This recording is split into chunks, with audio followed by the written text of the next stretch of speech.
killed it. We'll be making predictions and everything starting on Monday, so we will be busy. That would be the first day, by the way. The University of Memphis has their media luncheon. We'll be talking with, in fact, if folks don't mind, we're plugging everything here. Sunday night, Channel 30, 10 o'clock, the very first Mike Norvell preview show. I'll be with the coach, and we'll be with you on Sunday night on Channel 30. Coming up in just a few minutes, Ron Higgins on the SEC and LSU and a whole lot more. 3:30 as always. Bruce Marshall will be with us. Then at 4 o'clock, Peter Edmiston from The Experience in the Morning. We'll talk some Grizzlies with him. Glenn Rogers Jr. on all the high school games. I got the top 10 games, including MUS and Ridgeway, Bob Jones and Christian Brothers. We got West Point and Horn Lake. Now, that game is incredible because that is the defending 6A champions, Horn Lake, against the defending 5A champions, West Point. How about that? That takes place at Horn Lake there. We have all kinds of things that we can do and talk about Southwind and Collierville and South Haven and Houston. And, there's a lot of really, really good things to talk about with Glenn Rogers Jr., the business of sports with professor from Harvard, and, of course, a member of all the NBC family of stations, Rick Horrow, and then the voice of the Vols, that would be Bob Kessling. He will join us at 5:30 at crunch time. We will have to end the show at about 5:50. So without any further ado, Mr. Barrett, I think it's time for Top Story and Not. Top Story of the Day. Well, this one is rather easy and really big. Mississippi State hit with NCAA sanctions today. Apparently, a part-time tutor took exams for football and basketball players, really one basketball player. A part-timer took exams and completed assignments in a online chemistry course for 10 football players and one hoops player. Now, this was self-reported by the university, and I guess after the debacle with North Carolina, precedent had been set. And so there's no postseason ban here whatsoever. There is a lot of limitation of visits for recruits and online and on-campus unofficial visits. Those are limited. There's a couple of scholarships that are lost per year, but not a whole lot. But there's no postseason ban for all 3 years. And this is for total academic fraud by a tutor that actually took cash. Payments from $60 to $350 for somebody to take his test and for them to finish their assignments. That to me, they get off easy. Well, I mean, it's only about 11 guys, and it wasn't really, I don't feel like it was it wasn't a big cover-up, and I think that's why they kind of get off easy. I think it was these guys going out and doing it themselves instead of having somebody from administrations or from the actual athletic programs telling them, hey, just do this. Like, it's just something that students do, and, I mean, not to throw names under the bus, but, I mean, I did it, and when I was in school, I wrote papers for people. I mean, it happens. I mean, it wasn't athletes. Wow. no, regardless. I don't want to say that it was athletes or anything, but it's some friends. I helped out some people. If I were you, I wouldn't admit that. It was no athletes. I mean, you do it. You help out people. They make about $20. I mean, it happens. But once again, I promise, no athletes. This is everybody that's graduated and long been done. And it really wasn't even writing. It was kind of just reviewing and stuff. I am not the biggest rule follower in the world. I'm really not. My wife is. I'm not. But I would never have considered somebody doing my work or I would do somebody's work. I really wouldn't. I can remember there was a coach. I don't want to name him anymore. It's well past. He's no longer teaching or coaching. But he was involved in taking those certification tests for teachers. I mean, it cost him his career. And he was a good coach. I always felt bad for him. And crazy for a few extra bucks. It's just, I don't know. That was my top story of the day as well. Wow. Not top story of the day. So this one's just awful. the guy got justice, or justice was put upon him. The man who killed an Iowa State women's golfer was sentenced to life in prison without parole. You remember the story from about a year ago? A guy named Colin Richards, who was in some sort of homeless encampment that was by this golf course, where a lady named Celia Barquin Arozamena. She was this very promising Spanish golfer who'd come over to Iowa State to be on the team. She's playing golf. And this guy comes up and stabs her and leaves her in a pond on the golf course. He got what he deserved. Prison. There might be some people that think he should have been killed, but prison without parole is more torturous to me. Yeah, I think I'm right there with you. I think the longer time that you spend in jail stewing over what you've done, it's a lot harsher punishment than just straight death.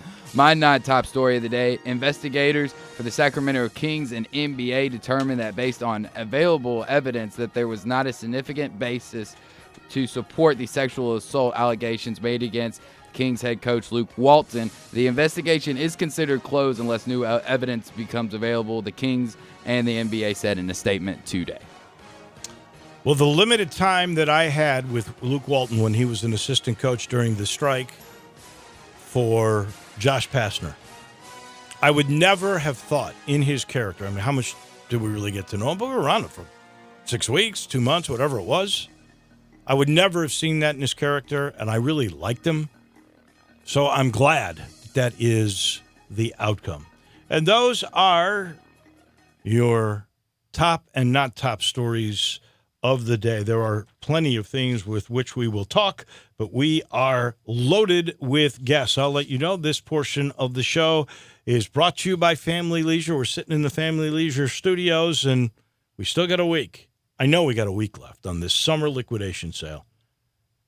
And I'm telling you, they always have sales. I know. And you're probably thinking that, but you're not going to get these prices. I've never seen, since we've been doing all these ads, and it's been a while, where they had swim spas. Those are the big enough spas you can actually swim in, but they're a spa. They're for $9.99 is where they start. Patio furniture, top of the line, including some Adirondack chairs. They're as low as $12.99. And pools start at under $2,000, as low as $1,999. And by the way, they're still, go outside, you'll feel it for yourself.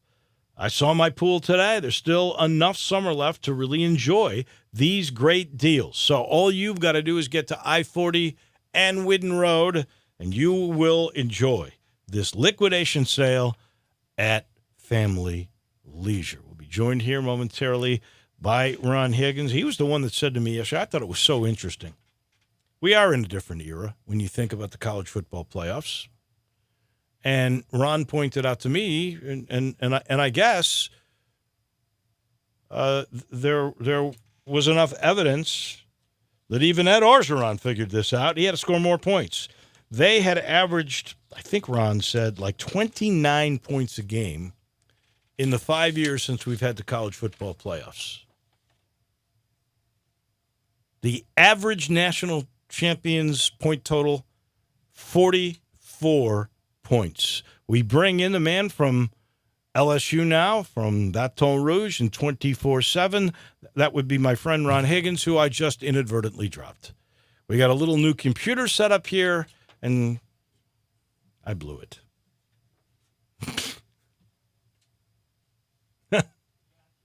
We'll get him back momentarily. LSU, by the way, pretty darn interesting start. Georgia Southern to begin with, but then Texas in Austin will be one interesting game. They got Utah State on the docket this year as well. And now, if I don't blow it this time, let me bring in my friend Ron Higgins. How are you? I'm good. How are you? Well, other than this new computer and being, half blind, I guess, knocking you off, hitting drop instead of on, I'm okay. I'm okay. Good. I can't wait for football to begin. I know you can't. And I was sort of going over, and I used this yesterday thanks to your hard work. But we always were told, right, that defense wins titles. Your numbers prove differently. Right. But it was 40 points, not 44. Those are the teams that won the national title. The teams that got in the playoffs averaged 39.4 points. So it's almost, you got to score. You got to put up some points. I mean, that's pretty evident. Anybody that's hovering around 30 points or below 35 points, it's pretty hard to get in there because, you see a lot of times in these playoff games, you'll see somebody win, 48-30, and they're happy to win. People score points now. It's just the way it is. The athletes are better. The offenses are better. They run more plays. They get more people in space. It's just the way it is. Your head coach, Ed Orgeron, I guess gets it, right? I mean, that's why he hired a new offensive coordinator. Guy came from the Saints, and this is going to be a much more wide-open offense? Yeah, he hired we call a passing game coordinator to kind of work with the offensive coordinator. They work pretty well together, even though they're like 40 years apart in age. They work well together. And yeah, I mean, he's implementing a lot of the Saints stuff that they use there. It's getting the ball out of the quarterback's hand quick. It's getting the ball to guys that, your best athletes, the ball in space. It's using the length of the field and width of the field. It's really, it's unpredictability. And, LSU still is not going to, ignore their run game, but they're adding these packages and an RPO, which they really never had, but they've never had a quarterback that could really probably handle RPO and run as well as Joe Burrow can. And this year is a key for LSU, not just in the sense they need to win, but if they, put some points up with this offense, it really helps their recruiting. I mean, one of the things with LSU for years, they weren't able to attract any good quarterbacks. They played an archaic offensive system nobody wanted to play in. And, one of the great mysteries of the universe is how the hell did LSU recruit such great receivers that went to the NFL to enjoy the ball? Nobody knows. I mean, how did they get Odell Beckham and Jarvis Landry to go to LSU, besides being from Louisiana? Well, they had quarterbacks that on paper you thought were going to be pretty good. Well, they didn't have anybody worth a damn quarterback except for Zach Bettenberger. He was a transfer. Right. They didn't, and Les would never open offense up. I mean, he just never would do it. And it ended up getting him fired. And so, they've been kind of edging toward this direction since Ed took over as head coach. And you could see this toward the end of last year. This is kind of what they were going because the way they put more on Burrow and he could handle it. And so now, I mean, they're kind of ready to take that next step. They're excited.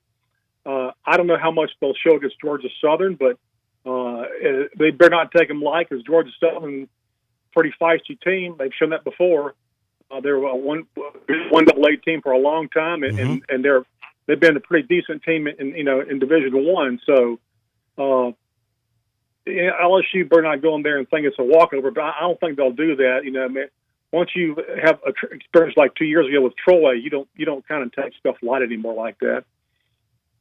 And then Texas right after that. So if we get to the heart of the matter here, when you talk about the West, you're normally talking Alabama, and then you throw in Auburn, and you think, well, at the end of the year, the Iron Bowl, that's going to be everything, and that's going to determine the West winner, and will there be enough wins for Alabama if they lose that game to get into the playoff, and on and on and on. We hear that all the time.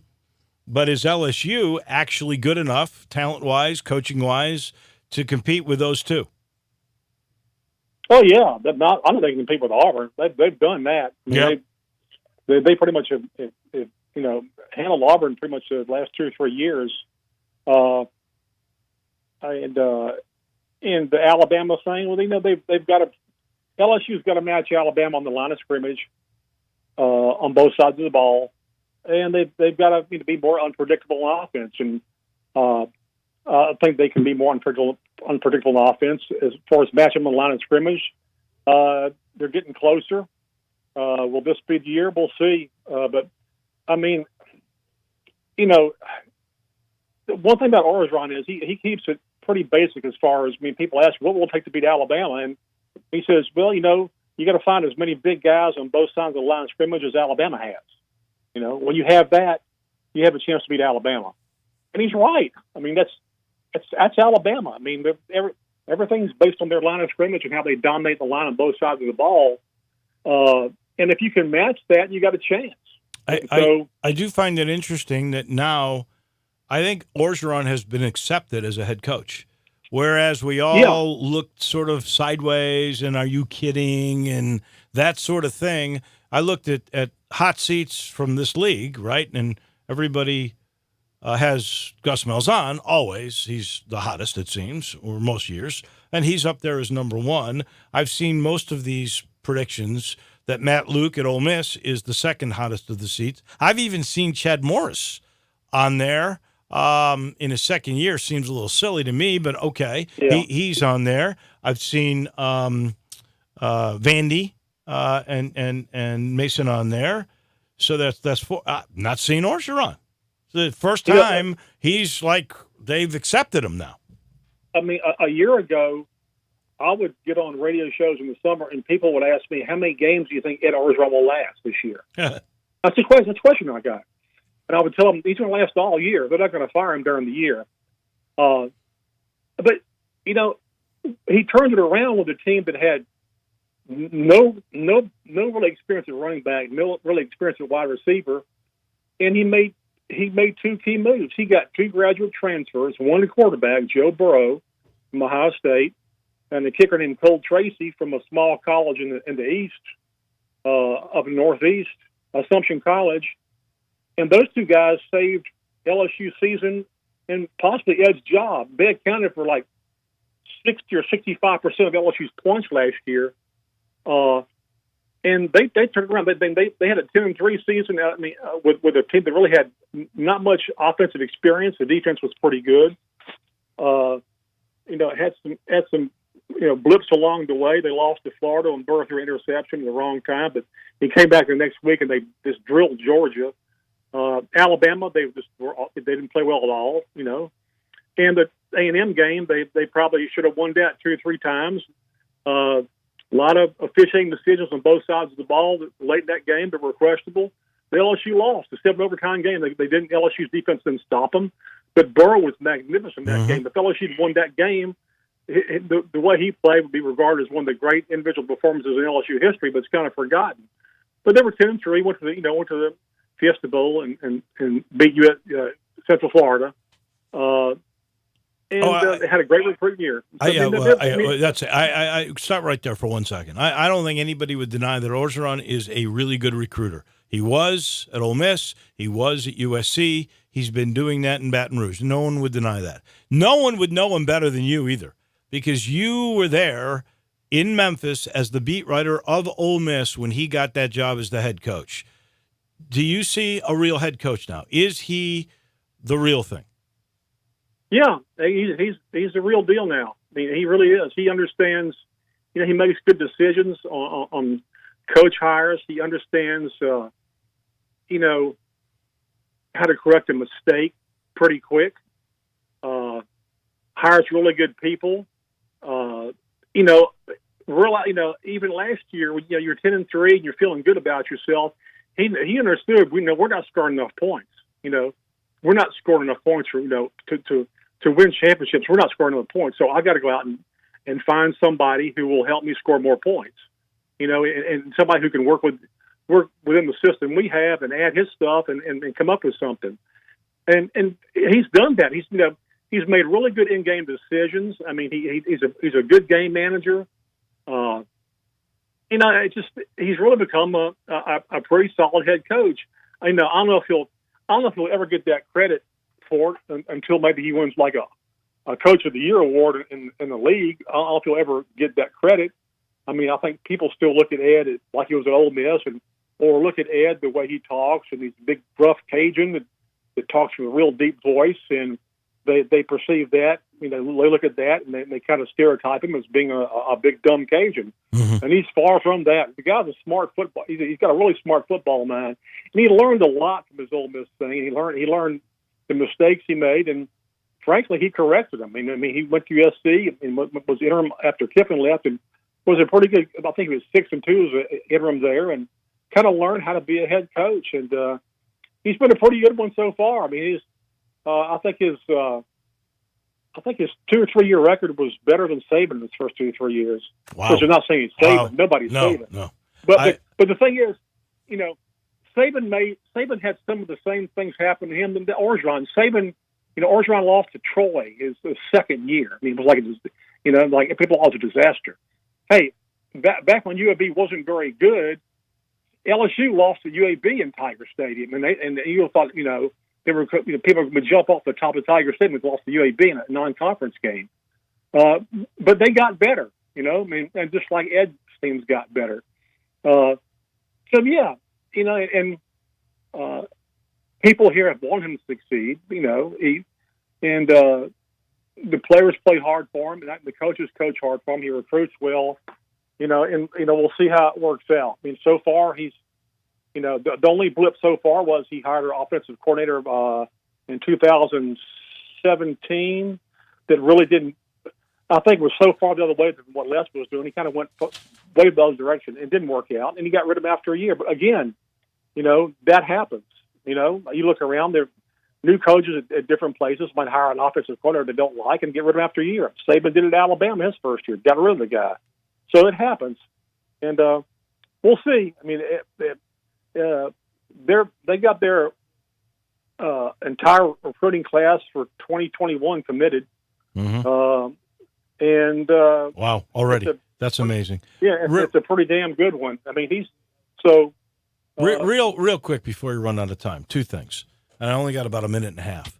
One, you study this league. You're the historian of this league better than anybody. How will Ole Miss be this year, and how do you like the matchup with Memphis game 1 in the Liberty Bowl in a week from tomorrow? I think from Memphis' standpoint, they probably going to wonder, what are we going to see? Because Ole Miss has 2 new coordinators. And all you can do is try to maybe go back and look at where they've been before and what they've done there. And try to apply it to see what it means. Think if Ole Miss will do that. That's the hardest thing about a first game when you go against a team with new coaches. It's like LSU Miami last year.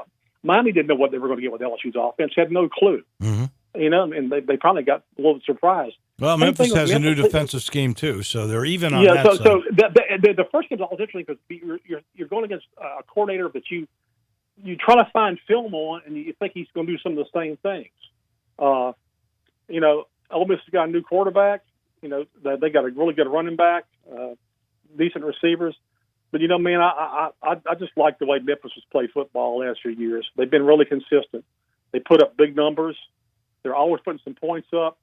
If they get enough defense, they can hang with anybody. That's kind of like the national view of Memphis. So if they get any kind of defense, they got a shot at anybody because the offense is going to score. It's just the way it is. And then finally today, the book not really thrown at Mississippi State for 10 football players and a basketball player getting assignments and exams done by a part-time tutor for cash, and they ended up with no postseason ban, some loss of scholarships and visits. What's your sense? I mean, it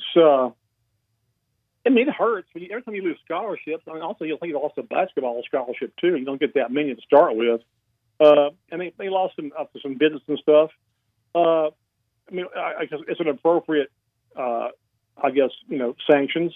Didn't go overboard, kind of in between. Made their point, got to follow the rules, or honestly, just do a better job of covering what you're doing. And that sounds wrong for me to say, but that's kind of like the way college sports is, man. When you're dancing on that gray area, make sure you cover the gray area up somehow.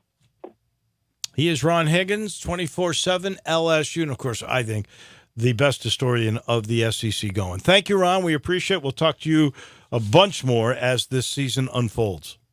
All right, Wolo. Thank you, man. See you. Bye-bye. We take the break. We got to come back, and we'll talk more college football. I can't believe what Ralph Russo did today. Did you see Ralph Russo's predictions? Oh, you're going to love them, Drew Barrett. I promise. I'll let you know. This portion of the show is brought to you by Miramichi. I'm going to Miramichi on Sunday. Cannot wait. Got a tea time, mid-morning. Can't wait.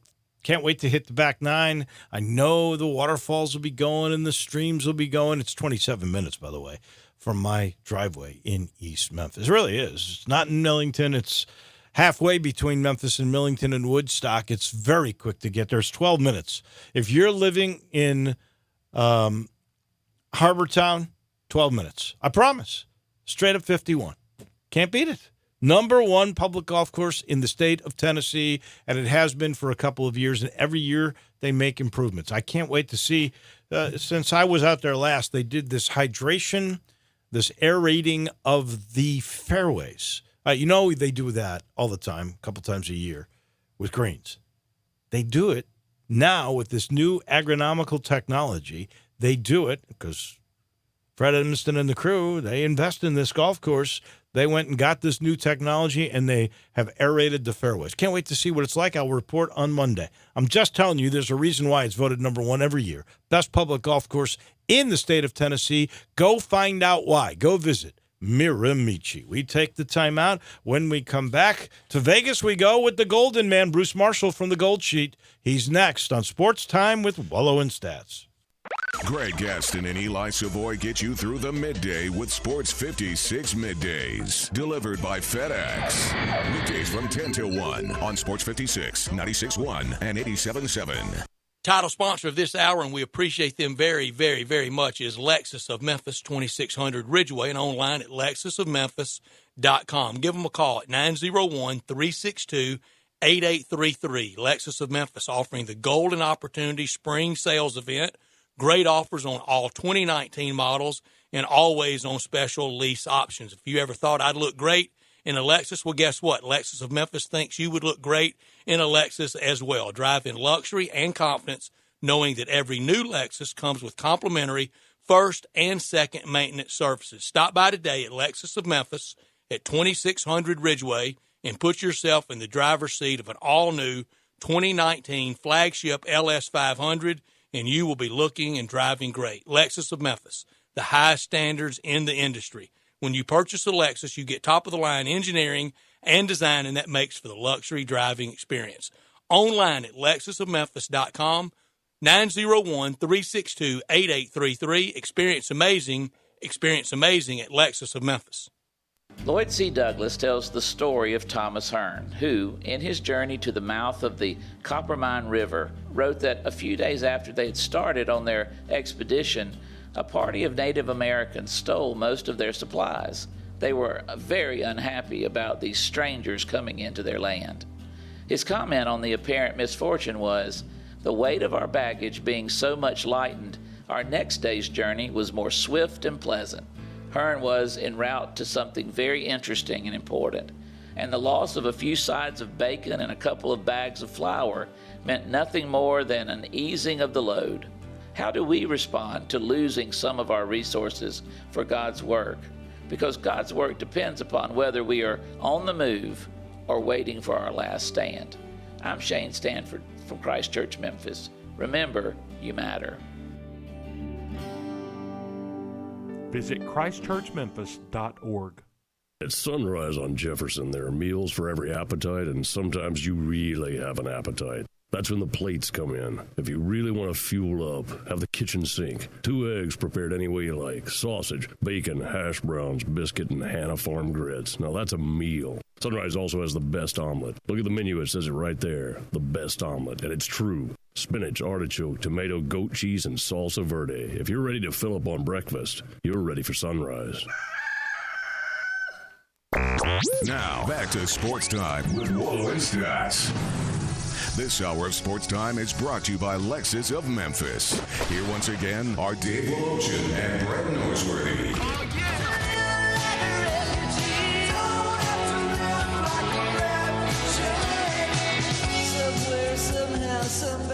Welcome back in. Again, Bruce Marshall about to join us. We do want to let everyone know that Brett will be back on Monday. We got lots of college football to talk about. I got to tell you, I don't know where I read this. I read it either in the Daily Memphian, in the Commercial Appeal, or the Athletic. But Ralph Russo, who is a New York writer, I think he's AP New York, Ralph Russo predicted, he said 3 teams that would not be in the top 25 when it was all over, and UCF was one of those 3 teams he knocked out. I like the sound of that. he said 3 teams that would be in that are not in right now. One of them was the University of Memphis. I really like the sound of Not that. only did he predict that, not only did he predict that Memphis would win the West, he predicted that Memphis would win the championship over Cincinnati. Then he went a step further. He said Memphis would be in the Cotton Bowl against Michigan. This guy just became my favorite dude on the planet. Ralph Russo. My goodness, I could not believe that when I read it. So now we bring in a guy who I respect his opinion a whole lot. He's only been on this show for like 27 years, literally. Bruce Marshall, the Golden Man from the Gold Sheet in Las Vegas, joins us now. Bruce, do you feel that good about Memphis in your predictions? Well, I can buy into some of it. More Memphis than Michigan. I'm a Harbaugh fan these days. In fact, I'm tired of hearing about Michigan and this obligation that everybody in the national media has about putting Michigan, in the top 5 or whatever. But Memphis has as good a chance as anybody to be, the group of 5 teams in one of the New Year's 6 games. Sure. Well, I know you have done predictions. Where do you have Memphis in the Gold Sheet? I think now I don't have it right in front. We have our top 40 up there, and I've got Memphis in there. I think around 35. I've got Cincinnati 30 and Cincinnati 30 and UCF 20. So I think I've got 3 American teams I know in the top 40 rankings there. Oh, that's good. Where do you have teams like Army? They've been rated pretty high. Boise, that's another group of 5 that's been rated pretty high because that's the competition, obviously, to get to the Cotton Bowl. Army is my highest rated team in that bunch. I think I've got Army at 15. Really? And I've at got 15? Boise. Wow. Yeah. I've got Army at 15. And let me tell you, if Army can somehow pull the upset at Michigan, and I would love to see that. I'd donate some of my paycheck to see that. To win at Michigan, that would be so delicious. What have you got against the conquering heroes? What have you got against Jim Harbaugh? I am so tired of the hype on Harbaugh, and I hear it. It's almost like I said, the national media, it's like they're obligated. They've got to put Harbaugh in there. I have not seen a guy. I mean, Ed Orgeron has won more important games than Harbaugh. He can't beat Ohio State. He's lost 3 straight bowl games, lost to Notre Dame last year, struggles against Michigan State. They look good, and they bully. They run up scores on teams like Rutgers every year, and a few big games, and everybody's on the Michigan bandwagon. But they have choked it so much, not showing it, getting out coached by Urban Meyer every year. Now he's probably happy Urban Meyer's gone, but maybe Ryan Day does it. I'm just not into Michigan, and I put them, I think, 12th nationally. I kept them out of the top 10. But look at Army's schedule. If they can somehow pull, and they darn near beat Oklahoma last year. Now they're going to be an underdog at Michigan for sure. That is their toughest test until they face the 2 service academies. They'll be favored over those. Though I think Air Force is going to be much better this year, and that's going to be a really good Commander-in-Chief game at Falcon Stadium on November 2. But Army's, we saw them last year. Ask Houston about how good Army is. We saw that in the bowl game down in Fort Worth. So who have you got winning the Big Ten? Is it Ohio State? I had Ohio State ranked 1 above Michigan, and I had Wisconsin and Iowa ranked a little bit lower, and Minnesota also gets a ranking. I'm going to tell you. Where's Penn State? Penn State's, in the mid-20s. Like I said, I don't have it right in front of me, but I pushed Penn State down a bit. But I pushed Penn State beneath Iowa and Wisconsin. Listen, 2 times in the last 4 years, a Big Ten West team has been able to slip through there and get into the conference championship game, 1 win away from getting into the Final Four. In 2015, it was Iowa, and 2 years ago, it was Wisconsin. The schedules break right for these teams, and no matter who you are, if you're in a Power 5 conference, if you're sitting there in the conference championship game unbeaten, you've got a chance to get to the Four. This could be where it is for Iowa or Wisconsin this year. I really want to keep an eye on Iowa, even though they've got a little reloading to do in their defense. That was a gnarly defense. It is every year. Phil Parker's one of the best coordinators in the country. Nathan Stanley, I think, is an NFL caliber quarterback. And the schedule is they've got Michigan, where I think they could win, and they've got this game with Iowa State, which is suddenly a much better intersectional than it ever has been, and that's in mid-September. But watch one of those teams sneaking out from the Big Ten West. I think Minnesota's going to be better, too. I don't think they're a national title contender. Iowa has a chance. Wisconsin could. Taylor could be a Heisman Trophy candidate. And they didn't block the door for Alex Hornibrook transferring out to Florida State. I think they're better with Cohen the quarterback because they couldn't throw it all last year. So keep an eye on somebody slipping through the Big Ten West. So you are always known for your contrary prognostications, and many of them come true. Have you got anybody besides Alabama and Georgia in the championship game for the SEC? Clemson. Yeah, I mean, I have no. For the SEC championship game, anybody besides Alabama and Georgia? I mean, they'd be the top two. So I think Alabama in the West, although watch out, it's an odd-numbered year, and Gus has won at Auburn in 2013 and 17. He's named Bo Nix as quarterback. Keep an eye on Auburn as the sleeper. I don't think LSU can go into Tuscaloosa to beat Alabama. So I think the tide will be there. In the East, Georgia for now. Florida is right there, though. We'll get an idea about the Gators tomorrow, an early glimpse of the Florida side and Dan Mullen in week 0 tomorrow against the Hurricanes. I think is one or the other in the East, although keep an eye on Missouri. And if this appeal, and I don't know how this is going, I know they were appealing the NC2A sanctions. I think the sanctions were way rough. Guys in Hoover said Missouri people thought they had a chance to overturn those.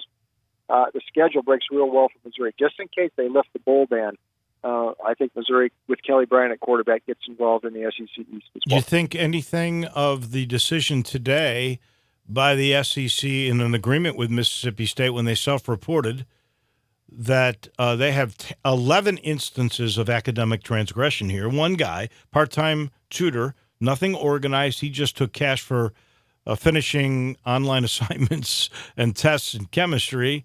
They got no postseason ban whatsoever, 3-year probation. They did lose some scholarships and such. Do you think that is an omen as to what might happen with the Missouri appeal?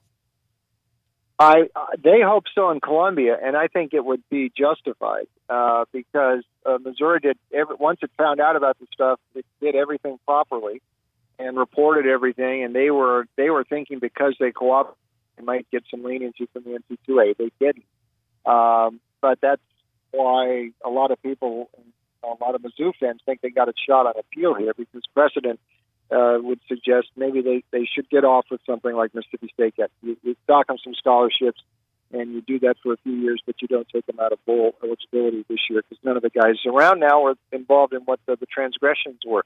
But, the NC2A operates its own way. And listen, after the North Carolina fiasco 2 years ago, I have no idea what to expect out of the NC2A in these matters. But Missouri people are hopeful. I know that. All right. If we get to the championship game now, and I know you got Alabama and Clemson in. Who else? My top 4 right now are Alabama, Clemson, Georgia, and Texas. Now, that's Texas. 2 SEC teams in there, Right. and that's Texas. And Texas got this game with LSU coming up in a couple weeks. And Oklahoma's sitting there, and I do a show in Norman with James Hale, and he said, how the heck did you pick Texas ahead of Oklahoma? Well, they did beat them once last year. So I'm sticking my neck out a little bit with Texas. It's become kind of a closed club there in the Final Four, and it's the similar sorts of teams every year because Alabama and Clemson have got reserved spots there, it seems. The question I have is, now who could possibly crash that this year with it? Another SEC team is always a possibility. The Big 12 champ, if they can roll through it, is certainly there. Is the Big 10 going to be shut out again this year from the Final Four? Does the Pac-12 have any hope of getting in the Final Four? Actually, the latter, I think, maybe more, only because, again, the schedule, the way it breaks, and for Utah and Washington in particular, I think both those two could run the table, or whoever wins their matchup November 2, which could be the first of 2 matchups between those two, would have a chance to run the table. Any team that's sitting there 12-0, 13-0, or 13-0 into early December's got a shot at the Final Four, even if they're not really one of the top 4 teams in the country. And that's how one of those teams in the Pac-12 or Big 10 could slip through there. But, heck, 4 of the 5 best teams in the country might be from the SEC and plus Clemson. So, but you're not going to get that many. You're not getting 3 SEC teams in the Final Four. I hate to say this, but I think you belittle LSU a little bit. I would not be shocked if they beat Texas. It's in Austin, which makes that difficult. I agree. But Oh, I wouldn't either. I think they could, but schedule-wise, I mean, they got to go to Texas and they got to go to Alabama. For LSU to get in the Final Four, they got to at least split those and hope for some help elsewhere. And preferably beat Alabama because that's later in the year. That'd be a much bigger win, and then survive the SEC title game. But a 2-loss LSU would have some trouble getting to the Final Four. But it's possible if they expand the offense like they're hoping this year in Baton Rouge. The LSU Auburn game is in Baton Rouge too. Yeah. But they do, as you say, they have to go to Tuscaloosa on November the 9th. And let's just say they got past everybody. That would be a very, very rough chore for them. All right, there are 2 college football games this Saturday. I know we're psyched about that. And we got one next Thursday before we talk to you again. Let's start with Saturday. Let's start with Florida and Miami in the renewal of that great rivalry. And I believe the line still is Florida by a touchdown. Yeah, a little bit. It moved 7.5 for a bit this week, and then bet back down to 7. I could see this thing going up still a little bit. The game's being played in Orlando. I was down there last week. I could tell that is going to be a Florida crowd in the Citrus Bowl. I mean, it's going to be 80-85%. It's not Gainesville, but the crowd is going to feel like it there. So it's going to feel like a road game for the Canes. Manny Diaz has worked with Dan Mullen before, so there's a connection there when Diaz was Mullen's DC at Mississippi State. Diaz sort of threw a little curveball here with Jaden Williams, the redshirt freshman, starting at quarterback. When all through the spring and the offseason, we were thinking Tate Martell, the Ohio State transfer, was going to be the guy, but he's not.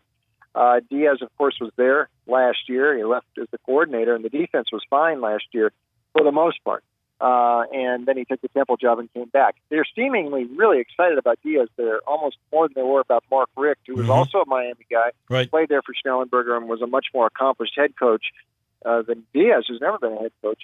So I don't know about this hype for Miami. At the end of last season, Florida would have won this game by a couple touchdowns. They were hot at the end of the year. It looked like Felipe Franks. The lights went on finally for him.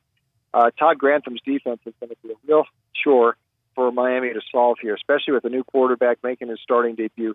With the blitzes and the stunts and the aggressive schemes that Grantham has, he's going to keep Miami off balance, I think. The big question here for the Gators is that rebuild offensive line. They lost 141 games worth of starts, and how are they going to fill those gaps now? Just some of the rotation pieces now just slide up into the starting lineup. But Mullen, interesting. We had Edgar Thompson from the Orlando Sentinel on the other night when I was in Beeson, and he's the Florida beat writer. We asked him, what about this Mullen-Diaz matchup? Who has the edge? Now, he didn't hesitate. He said he thought Mullen, but he thought Diaz would be reacting to everything Mullen did. Now, he's the Florida beat writer, so maybe he's biased, but I like Mullen in this spot. I like the experienced quarterback, and I think they win this game. Maybe not as high scoring, something like 27-13, something like that. All right, and then we've got the game in Hawaii with Arizona. And the Sun Devils, today I think it went down to 11. Yep. Yeah, Hawaii, interesting spot here. I mean, Kevin Sumlin, I don't think he did a great job last year. They changed the offense. Now, Khalil Tate, the quarterback who ran wild for Rich Rod 2 years ago, he hurt his ankle in Game 2 last year. He never quite the same all season. He couldn't quite move as well. But they had already changed the offense. We saw it in the BYU opener last year. Tate had designed runs and an offense really built around him. In the Rich Rod offense, the spread option 2 years ago. Last year it was more of a pure spread. Noel Mazzone comes with someone from A&M, and I think it was a poor move. Now, maybe Tate will be able to do more that he's healthy this year and can run, at least at the outset, but the offense isn't designed quite the same. He's also got brand new receivers. The question I have here is if Hawaii, they're going to try to run. Arizona's going to try to run on Hawaii, and maybe they're just going to bully them all night, and Hawaii can't stop them. But if they can, Hawaii might have a chance to hang in there. Cole McDonald's a good quarterback. He was putting up Heisman-like numbers before he got hurt last year. They've got most of their defense back. Importantly, they've got all their staff there, which is hard to do in Hawaii year to year. There's always turnover because it's so expensive to live there. But Nick Rolovich very happy. He's got a staff in place from last year. I think Hawaii can probably hang in there. I'm not sure they can completely upset, but I could see them hanging within that 11 tomorrow in Honolulu. He's Bruce Marshall from the Goat Sheet. How do we get more of you? Thanks, Dave. Check us out online, goldsheet.com. Preseason picks this weekend. Hey, we are flying in preseason thus far, so more picks tonight and Saturday. And my picks there are also Vegas.com, Twitter at Bruce A. Marshall. First Gold Sheet will be ready online on Monday. Ooh, it's here. Can't wait. Thank you, my friend. We appreciate it. We'll talk to you next week. Okay, Dave. Bruce Marshall from the Gold Sheet. He is brought to you in part by Conway. Conway Services, heating, cooling, plumbing, and electric. And, of course, there's always something cooking there. And right now, as hot as it's been, it's supposed to cool off a little bit, but you don't want your air conditioner to just go kaput. You don't want it to stop working correctly. There's never a good time for your air conditioning system to poop out. That's why, in case something goes wrong, John and everybody at Conway's already got something going, a financial option that's good. And right now, you get a brand new Carrier for as low as $99 a month. You heard me correct. The Carrier, state of the art, from Conway for as low as $99 a month. Everybody can do that. Plus, you get, with that air conditioning system, a 10-year parts warranty and a free Nest thermostat. That's state of the art. And, of course, you're always going to get the Conway award-winning service every time. Just make the call, 384-3511. If you want a new system or you need a new system, think about Conway and that Carrier. $99 a month by calling 384-3511. Conway Services, heating, cooling, plumbing, and electric. We take the time out. When we come back, a little baseball with Tim Doolin. Next on Sports Time with Wolo and Stats. Search Sports 56 on Facebook and give us a like. And follow us on Twitter at Sports 56 WHBQ. Hi, friends. Bill Russell at Russell Brothers Jewelers. One of the things that we are proudest of at Russell Brothers is the service we offer above and beyond just selling beautiful jewelry. We know that fine jewelry and superbly made timepieces require expert craftsmanship to keep them in the best condition possible. We know that a simple thing like a watch battery becomes a very urgent need when your watch stops running. And that $7 battery becomes just as important as a wonderful gift of jewelry for a loved one. Taking care of our customers' jewelry and watch repair needs is a priority for us at Russell Brothers, and we pride ourselves on the quality of the work we do. For almost 35 years, our valued customers have trusted us to design, to make, to appraise, and to maintain their treasured jewelry and keep it in mint condition. At Russell Brothers, selling fine jewelry is just the very beginning of what we do. Come see us and let us be your full-service jeweler. Russell Brothers Jewelers, 4646 Poplar at Perkins.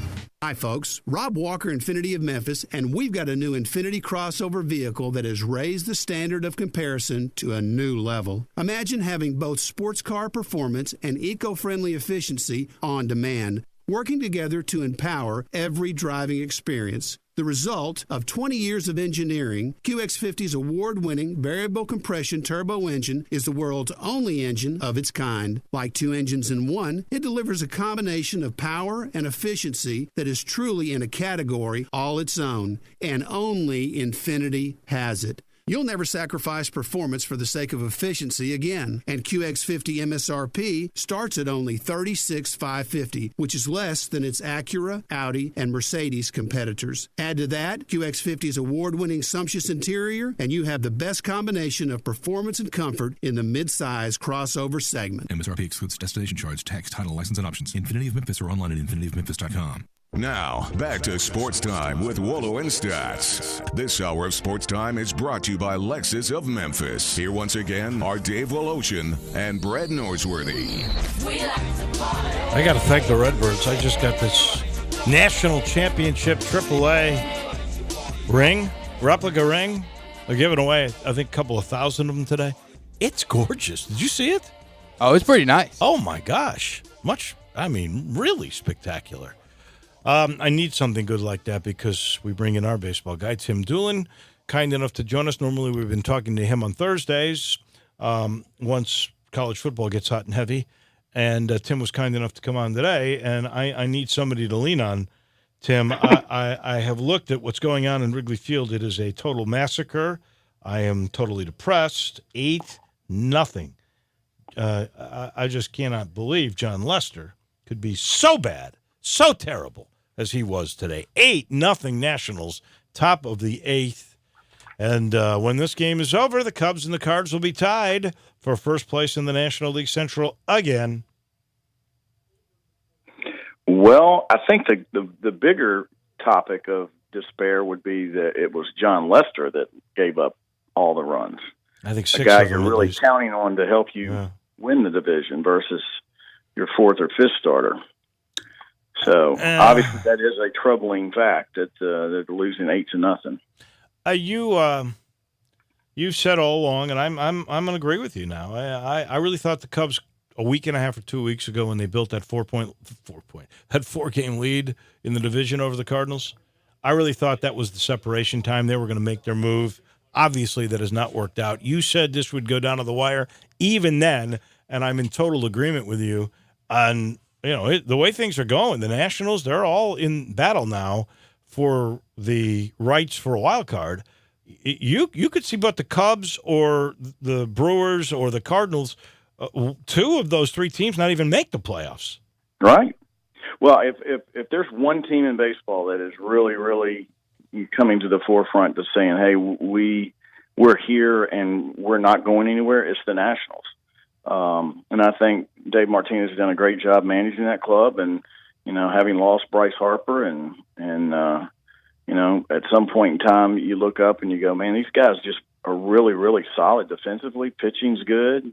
They're swinging the bats really well, and they've got some exciting young players. And I don't know who was making a comment the other night on MLB is the fact that, and we talk about this all the time over the last several years when it comes down to the playoffs, is you've got to have a balance of a team offensively that can do more than just swing for the fences.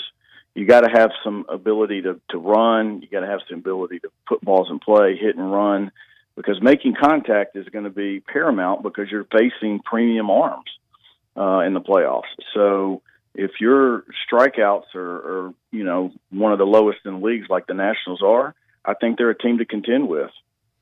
I've been really wanting to ask you this. I had my friend George Hoffman from Chicago on the other day, and he covers both the American League and the National League in Chicago. So he says this is not just a National League thing, this is a Major League thing with this new strategy where we use starting pitching for only 4 or 5 innings, and we're really happy. If a guy goes 5, boy, you did a great job because now we got middle relief all the way to the closer.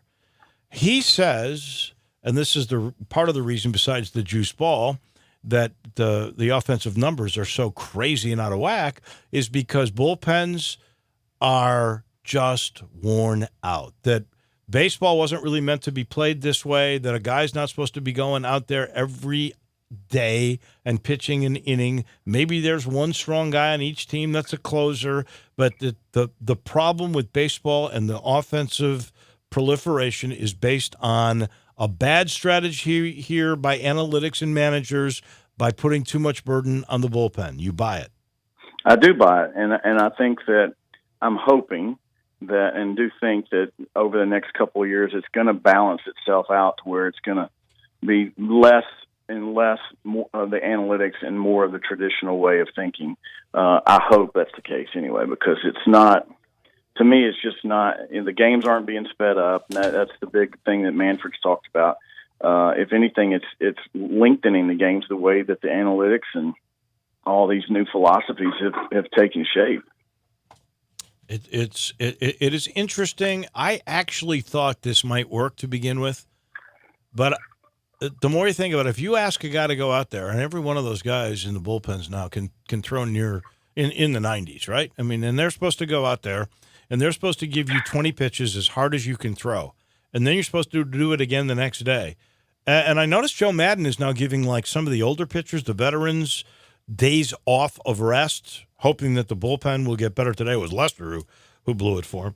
But I think it's backfiring, and I think they're going to have to learn that you can't do that. Well, not only that, when it comes to free agents on the pitching front, pitchers that become free agents, they're not going to clubs that are buying into that because it's affecting their pocketbook. I mean, these guys are starting pitchers, and if it's a 1-year deal or whatever, they're wanting to put up numbers to get a multi-year deal. Well, And agreed. And the other aspect is if you're a ball club and you just spent all that money on a starter and now you only want to use them for 4 or 5 innings, how dumb is that? Yeah, you're not going to figure out a way to say, well, that was just a fluke. It's not. The numbers tell you that that's not going to be a consistent return. So the analytics department is always going to be right. It'll be interesting to see. I think one of the first turns is, I think, 2 weeks ago, the Phillies hired Charlie Manuel. I played for Charlie Manuel. Right. He's an old school guy. He's a great hitting instructor. 75 years old. One of the best. Yes, he is 75, but he knows hitting. Mm-hmm. And if you see a turn offensively for the Phillies and they were to, make a run or make a huge improvement over the next couple of months, I think it's going to open some eyes to, again, there needs to be a balance. There needs to be analytics that say, here's the tendencies of the pitcher, here's all those things. But at the end of the day, hitting instructors that have wisdom and have been in the batter's box and have seen it as long as he has much more knowledge to me than any computer or any analytics guy that never played. So I'm hoping that we're seeing a little bit of a turn in the trends. He's Tim Doolin. We talk baseball every Thursday now, and that's what we'll do next week. And Timmy, we appreciate it. And are you home? Are you? I am. My gosh! Yeah, it's a miracle. Yeah, I was in Nashville today, but I just got back. So, thank you, my friend. We appreciate it. Have a good weekend. You too, Tim Doolin on baseball. We take a break. I'll let you know this portion of the show brought to you by Trinity Professional Services. Time to clean up. I like the way Richard Ransom used to say, clean it up. That's what they do. They've been doing it now for, 7 years. Started with 3 people, grew right away. Started with churches and school. Really started with construction sites. Went to churches and schools because they're so good. Now they do homes. You know that. Go to trinityprofessionalservices.com and just take a look at all of the things that they do, and they do so well. I love the way they do windows and carpets. I really do. They've invented their own tools, their own chemicals, and when they come out, man, you see out your window, you'll see things in your backyard you've never seen before, inside and out. Carpets, rugs. The carpets are cleaned so well, you might think, I need new carpets. I've been in the house for a while. Yeah, let me tell you, I thought that too. And then Todd Pup came out and said, well, I promise you we can make these look brand new. And he did. Saved me a lot of money. And he's very fair on the money. He'll come out and give you a quote. Go to Trinity Professional Services. You'll see what I'm talking about, and you'll be cleaned up. We take a break. When we come back, Peter Edmiston from The Experience in the Morning. All things NBA. That's next. It's Sports Time with Wolo and Stats. Looking for a great place to deposit your money? Try First Bank. Competitive CD rates, a money market that moves with Wall Street prime and interest-bearing checking account options. Not to mention their friendly bankers who make decisions locally.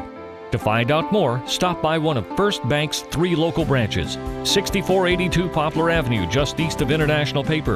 8398 Highway 64 across from Wolf Chase. And 6280 Highway 64 in Oakland. Or visit firstbankonline.com. Member FDIC. I Buy Houses, 901-406-1101. That's 901-406-1101. I Buy Houses. I Buy Houses will buy a house in any area, in any condition, and yes, it's guaranteed to close in 5 days. If you need to sell your home quickly, call 901-406-1101. If you've been through a divorce, if you lost your job, if you're tired of renters, I Buy Houses can get you your money quickly. I Buy Houses will buy your home in Shelby County, DeSoto County, Memphis, Bartlett, South Haven, Horn Lake, Olive Branch, anywhere and everywhere in between in any condition. And yes, they're open 24 hours a day, 7 days a week. I Buy Houses, 901-406-1101. That's 901-406-1101. Grab that pen, 901-406-1101. I Buy Houses. No matter what your past credit, no matter how much you owe on your trade, no matter if you tried to buy at another deal and were turned down, Sunrise Buick GMC can get you financed. There's never been a better time to trade. Sunrise has hundreds of new vehicles and over $5 million in used car inventory, specializing in cars and trucks under $10,000. Sunrise has the lowest prices and will not be undersold. Bad credit, bankrupt, slow pay, Sunrise gets you financed when no one else can. Check out the inventory and apply online at sunrisememphis.com. The blowout sale going on now at all Sunrise locations, Covington Pike, Wolf Chase, and Collierville. Your Memphis Tigers football team opens the 2019 season against regional rival Ole Miss Saturday, August 31st. And tickets are on sale now, starting at $55 each. Get your tickets today by visiting GoTigersGo.com or by calling 901-678-2331. Or Tiger fans can still grab a 3-game package or a season ticket. College football is finally back. Memphis versus Ole Miss, Saturday, August 31st at 11 a.m. at Liberty Bowl Memorial Stadium. Sponsored by FedEx and ABC Local 24.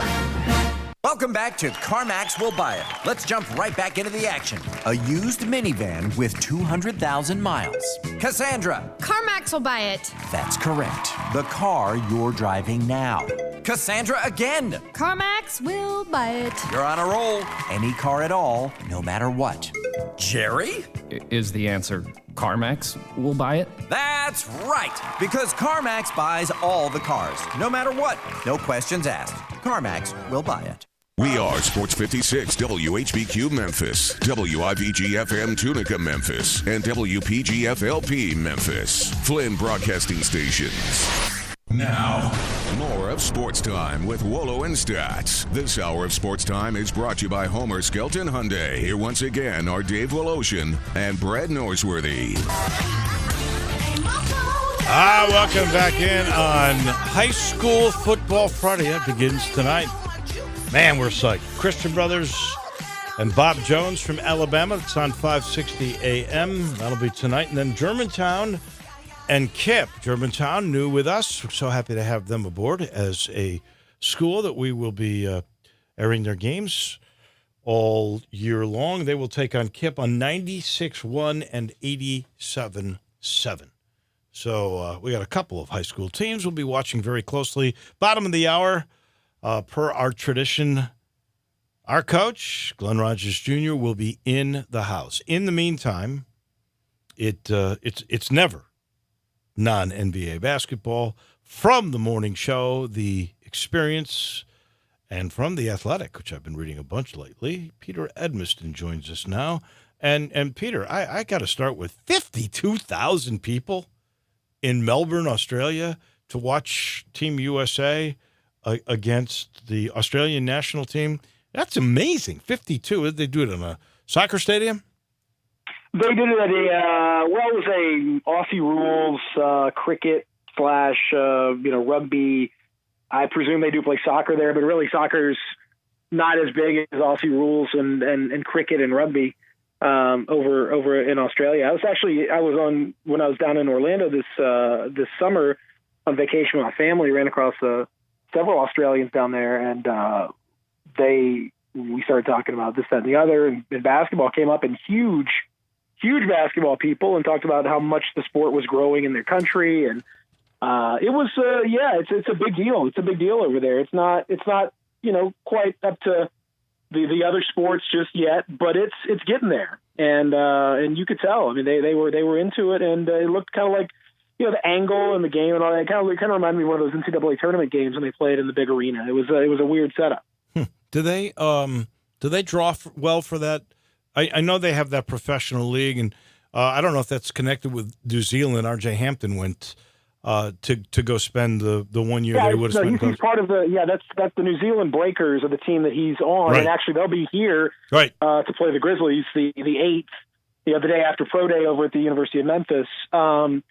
So that's all part of the ABL, the Australian Basketball League, and it's doing better. I mean, they've set up. It was where Terrence Ferguson played. They've set up a kind of a slot, a contract slot to attract players like RJ Hampton and others to come over. They've really made a push to try to do that. Is that good money? Yeah, it's I think it's somewhere in the neighborhood of $500,000. Ooh. So it's definitely worth the trip. Beats the J League. And done, and for sure. And you've got endorsement deals and all that sort of thing. And so if you're the right, it's not for everybody, but if you've got a good mature kind of situation and you've got some good people around you and you're okay with traveling a little bit, then it's not a bad way to go. And obviously you see situations like this when he'll come and play against John Morant and the Grizzlies and all that. That's a nice little bonus. But the NBA is they take it very seriously. It's been the kind of league and the kind of thing where you're not 100% sure exactly the level of talent and what are the opposition and all that sort of thing. But it's becoming a lot more of a thing, and it's being taken a lot more seriously now. So yeah, it's very much a viable option for a certain type of player like Hampton. Yeah. You mentioned the pro day. I thought that was a nice touch. I think it might be the first time Memphis has had one. I mean, you haven't really had that many draftable guys. Will Barton, I believe, being the last guy that Memphis had drafted from their college team by the NBA. And, it's a heck of a recruiting tool, right? To say to a kid, hey, we're going to have every NBA scout in here on October the 7th to take a look at you. Well, I mean, again, you just look at Cal was really kind of the guy that was on the forefront of all of that. But a lot of other teams and the bigger programs and your Dukes and all that have started to do that. When you get a number of high-level prospects together in one place, it just makes a lot of sense, especially when you can time it so that the various NBA scouts can come in and then just stick around for that next day to see R.J. Hampton, who they're going to want to take a look at as well. It really adds to it. It just makes a lot of sense from everybody to be able to do that. And so when you've got that kind of a situation, it just speaks well, and it's Dave, I like to say it's like a virtuous cycle. If you play your cards right, you can use that to help get better recruits down the line, and then you get better recruits down the line, which gives you a better chance for a pro day, which gives you, on down the line. If you can play it right, you can really just kind of keep that thing rolling for a long time. And so, yeah, when you've got Wiseman and Achua, those are two theoretical lottery picks. When you've got Jeffries and Quinones and Damian Ball looks great down in the Bahamas. All of a sudden, you just got a bunch of dudes that are going to have a lot of attention. It makes sense to put them through their paces there and give these scouts a baseline. You want to be known as a friendly program like that. And with all due respect to, our pal Tubby, that just was the furthest thing from his mind and then from his possibility. So it's just amazing to think of the difference. Well, if you remember, and I can remember how angered some fans were, this was the first bad step that Tubby took, was when he said, well, times have changed. You can't expect to recruit like that at Memphis. And now, instead of the term vicious cycle, we could call this a luscious cycle, as you just pointed out. These things beget one another. Now you get a pro day, and other recruits for their future classes are going to go, whoa, do you see what he just did? We'll get that kind of attention if we go there. No question.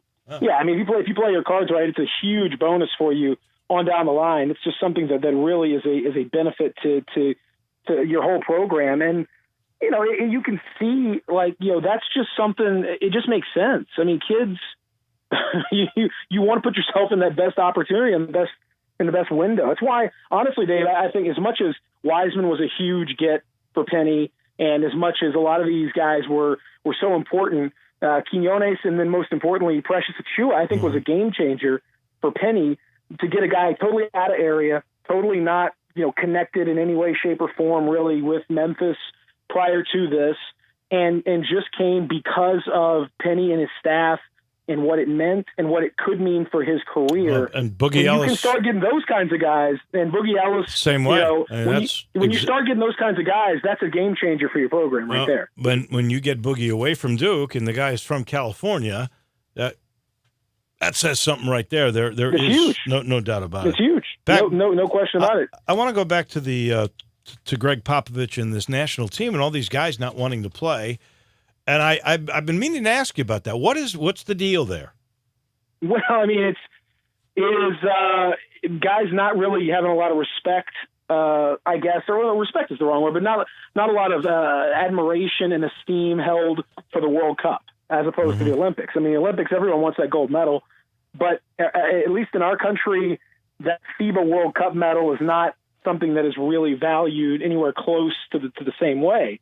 And so, you've got a program where guys are willing to and are able to skip that in favor of their own professional careers, and also they'd rather stick around and try to wait till the Olympics. I mean, you think about the time frame of this, Dave. That's what I have some limited sympathy for guys to the extent that, like, okay, if you want to go to this training camp, you start 2 or 3 weeks ago, in Vegas. Stick around there, go through that whole process, go from Vegas to LA for a little bit, then go from LA to Australia, then you go to China for the World Cup. And through all of that, that's about a 6-week thing. So you're taking 6 weeks out of your recovery if the U.S. and, we've won 78 in a row on international soil, so you feel pretty good about your opportunity to win something. If you go all the way to the World Cup final, that's going to take you through the middle of September, meaning you'll get back home about September 17th or 18th. Training camps open about a week and a half after that. So these guys are sacrificing virtually all of their remaining time off or time to themselves to do this. And for a lot of them, they've just kind of said, I don't think that World Cup medal is worth it. I personally think it's been a huge help to a lot of guys in their career, but they, guys like Marvin Bagley and De'Aaron Fox, I'm particularly disturbed by their inability or unwillingness to do it because they're so young. But I mean, it's a big sacrifice, so I guess I can't go too crazy faulting them. Well, and with De'Aaron Fox too, I think he got limited play in that last one, and I guess he wasn't going to be getting a lot of minutes. He didn't want to go along for the ride. That was the sort of the perception. I think it could have made a difference, though. I agree. I think it could have made a difference. I mean, he's so fast. He's and Bagley was the same way, and but it's just the amount of all-star appearances. It's staggering. Did you know? So last go around the Olympics, the last major international competition the U.S. was in, it was 38 all-star appearances combined on our roster. This year it's 5. 5. Wow. 5. I wanted to also. So that's not good. Yeah. You and I have talked many a times about guys skipping games and rest, and that was a big part of the strategy Toronto used last year with Kawhi Leonard. And I was talking with an NBA guy just a couple of days ago, and was asking him a little bit about are the Clippers really the favorite in the West now when you consider it? And he said, well, I'll say that with an asterisk. I'll say that because I want to know how many games, because I don't think they have a lot of great depth. They lost guys to get these guys in. I want to know how many games Paul George and Kawhi Leonard are going to play. And it appears they really need time off. And that we're getting more and more, maybe because it's pace of play, maybe because back in the days when Michael Jordan played every game, they didn't know. And he was just special because he played so many minutes. But I think it's a fair question to ask. How many games? I think he was in the 60s last year, right? Kawhi Leonard? And I don't know how many Paul George played. 50, 58, I think. Yeah, it was the high 50s, I believe. Yeah, if those guys play only those amounts of games, not that they wouldn't make the playoffs, but seeding could hurt, and I'd much rather have home court advantage than have to play on the road. It can be overcome, but I think it's a lot tougher. So resting players to me becomes a bigger and bigger strategical part of this game. Well, it just a lot of it is about your depth. A lot of it is about the NBA has certainly taken some steps in terms of scheduling to reduce back-to-backs, which has helped a little bit. The Grizzlies this year, for example, have the fewest back-to-backs in their history with 12. I mean, just 3 or 4 years ago, that was like 18. So and they've only got a few 3-game and 4-night stretches, and they don't have any 4 and 5, which used to be a thing that would happen from time to time. That's helped. I think also you see teams now more than ever reliant on sports science, and they've got a tremendous amount of sports science tracking of all sorts to get a feel for when these guys are on the cusp of being injured. Like you can see the load is just a little, they're not quite carrying themselves. Something's a little off. The measurements aren't quite right. Their speeds are down, and you can pull a guy. That's part of that whole load management phrase that is starting to become a thing now. That's when you can see that they are carrying their load improperly, or something is imbalanced or not right. They can tell that, and they can make that move prior to something bad happening. So that is the proactive nature of it. But really what it comes down to, Dave, is 82 games at this pace is too many. It just is. Now, you're never going to get owners to willingly give up those games without, extracting something in return. But it would be a better product for everybody if we knocked these games down to, 50s and 60s kind of range and worked from there. Because if you go back and watch those games, and I'm not trying to be a generational, not knocking generations here, believe me, but the pace was totally different, and the amount of defense, the amount of intensity, just the pure athletic ability in every sport, it's gotten more and more on the edge. These guys are just at a different level, and I just don't think they're designed for this kind of effort and this kind of scrutiny. I guess the bottom line is you sort of have to de-emphasize the regular season in order to keep people healthy. Well, and if you're not going to limit the games, you have to limit the amount of games your stars can play in. I still go back. That's what it comes down to. Yeah, it's just a spectrum. You have to figure out how much. Like the Warriors have kind of become masters of that to some extent, where you pick and say, okay, well, we're willing to maybe lose an extra 5 to 10 games and maybe go down to like the second or third seed, as long as we keep our guys healthy. And now you can go too far in the other direction and say, oh no, we've ended up as the 6th seed, and now we're on the road, and that you can go too far in that other direction. But you got to find that sweet spot in between, and they've done a pretty good job of that, better than most. I just remember this always stuck in my craw. The year that Cleveland was the top of their game, and they had their big three, which was LeBron, Kyrie, and Kevin Love. And the game was around Christmas time, so a lot of people purchased tickets for Christmas presents for fans to be able to come. And I'm talking about from all over the region, not just Memphis, but all over the area. And then the three of them, as a collective group, Cleveland made the decision they weren't coming. They didn't even make the trip. And I just you create bad ill will, and you just sort of belittle the regular season when you do that. But I get it now. I mean, with the pace of play, it sure seems, and we've seen it with all the injuries over these years, and Kawhi Leonard needed the rest because he was coming off injury, that you got to limit their games. But as you just said, you either got to cut the season down, and nobody's willing to do that because everybody'd have to take a pay cut, or you will have to figure out body load and resting. I guess simple as that. And that's it. I mean, that's what it comes down to. I remember when we were out there, Dave, doing the show, and we had I think our friend Alan Cohen, paid some incredible amount to Toys for Tots to go to that game, right? Thinking that it was going to be LeBron and all that, and obviously it wasn't. And I think Chris Wallace helped make that right. He gave Warriors tickets, so it worked. It worked out okay, which is the way it should be. But, right. That is exactly the kind of stuff that you're talking about. Like, it's difficult to sell. It's a little bit like the NFL trying to sell preseason as a full-time full price product. I mean, come on, who are we kidding here? And it's worse because it's the regular season and you just don't know. And in fact, you'll like this, Dave. There's a company that has come out now, and I forget what their name. I don't know who it is exactly, but they are offering insurance on resting for your ticket. Really? So your I ticket, do love that. Why didn't I think of that?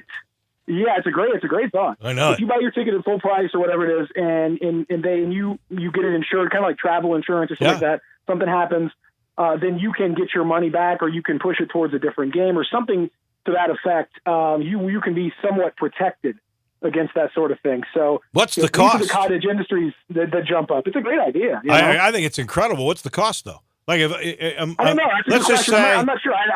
I just saw it was offered. I don't know exactly how much it is. I'm guessing it's not all that much. I mean, I know like when you do your trips through all these places. Oh yeah. I took out trip insurance. Absolutely. Exactly. If you $20, $30, 2 or 3% sometimes. I mean, whatever it is. I bet it's not huge, but it's, if you decide, if somebody sits, load management gets you, then that's kind of the way it is. So I think that's great.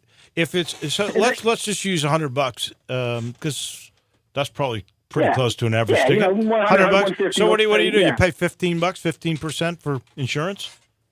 You pay like $150. You pay like $160 as opposed to $150, and you got insurance, and you can push that forward to a different game, or something along those lines. So, I love it. It's a smart idea. But ultimately, it would be, I just think about it, how much of a better product would it be if they had a rhythm to the season along the lines of college basketball, where you play one game midweek, one game weekend, and kind of space it out. You have a little time to build up to the games. You have a little time to anticipate. You got a little, it's such a frenetic regular season pace, one game right after the other, 3-4 games a week, that, sometimes you can't even appreciate the really big games because they're immediately, boom, you're on to the next thing. Oh. So I think it would benefit from that, in addition to the players being healthy. I agree with you 100%. Last thing, I think I saw you on the video, but I thought it was a beautiful gesture for a guy who's not quite rich yet, but John Morant doing the little shopping spree the other day in the toy store. Yeah, it was beautiful. It was over at Academy Sports. It was like a sporting goods kind of thing. He and his agency actually kind of set this thing up with the Boys and Girls Clubs of Memphis. And, they asked the Boys and Girls Clubs to kind of find, kids that they determined were in need. And so there were, I don't know, probably 30 or 40 kids that kind of just showed up. It was a surprise. They had no idea what was happening. Wow. So Ja comes in, and to be honest, a lot of the kids didn't really know Ja yet. So they were sort of, a few did, and they were kind of stunned.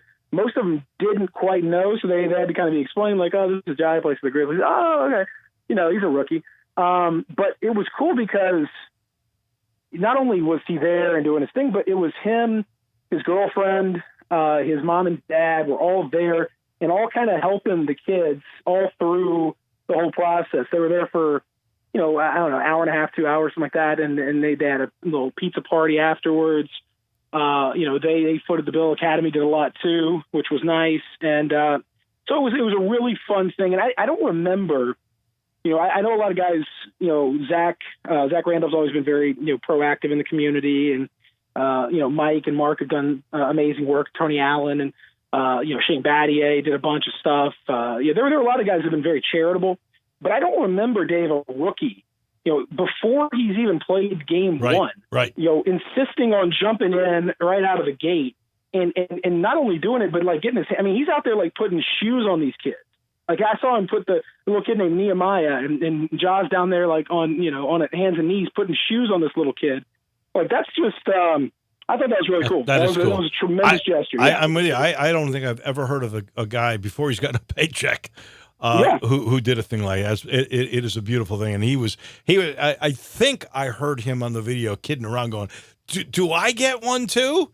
And I just thought that was cute. I thought that was cute. Peter, I asked for a little bit. He didn't give me one, so I was a little disappointed. Come on, John. You're killing me, buddy. Well, just keep buttering him. Nice guy, though. Very nice. Very nice. Yeah. Really nice young man. And he was up at Murray State today doing a kind of they were kicking off their Grizzly Caravan deal, and he did a kind of a welcome back, and it was a heck of a party up in Murray. I bet. I'm sure. I know they loved him. And I'm sure we're going to have a lot of fans from that part of the country now come down to watch him play. You listen to him every morning, Peter Edmondson with CJ, and you read him in The Athletic. Thank you, Peter. Have a great weekend. See you there. Thanks. Peter Edmondson. We got to take a break. I am so excited because the first time it's official, Glenn Rogers in the house. We talk high school football. It starts tonight. You're very calm and cool and collective for big game just hours away. We'll get to Glenn Rogers here in just a minute. I'll let you know this portion of the show is brought to you by the commissary, the Germantown Commissary. This is a good place to go watch football, by the way. This is a good place to go pick up your barbecue for your tailgate of the high school game tonight, because you know the new place in Collierville has a drive-thru.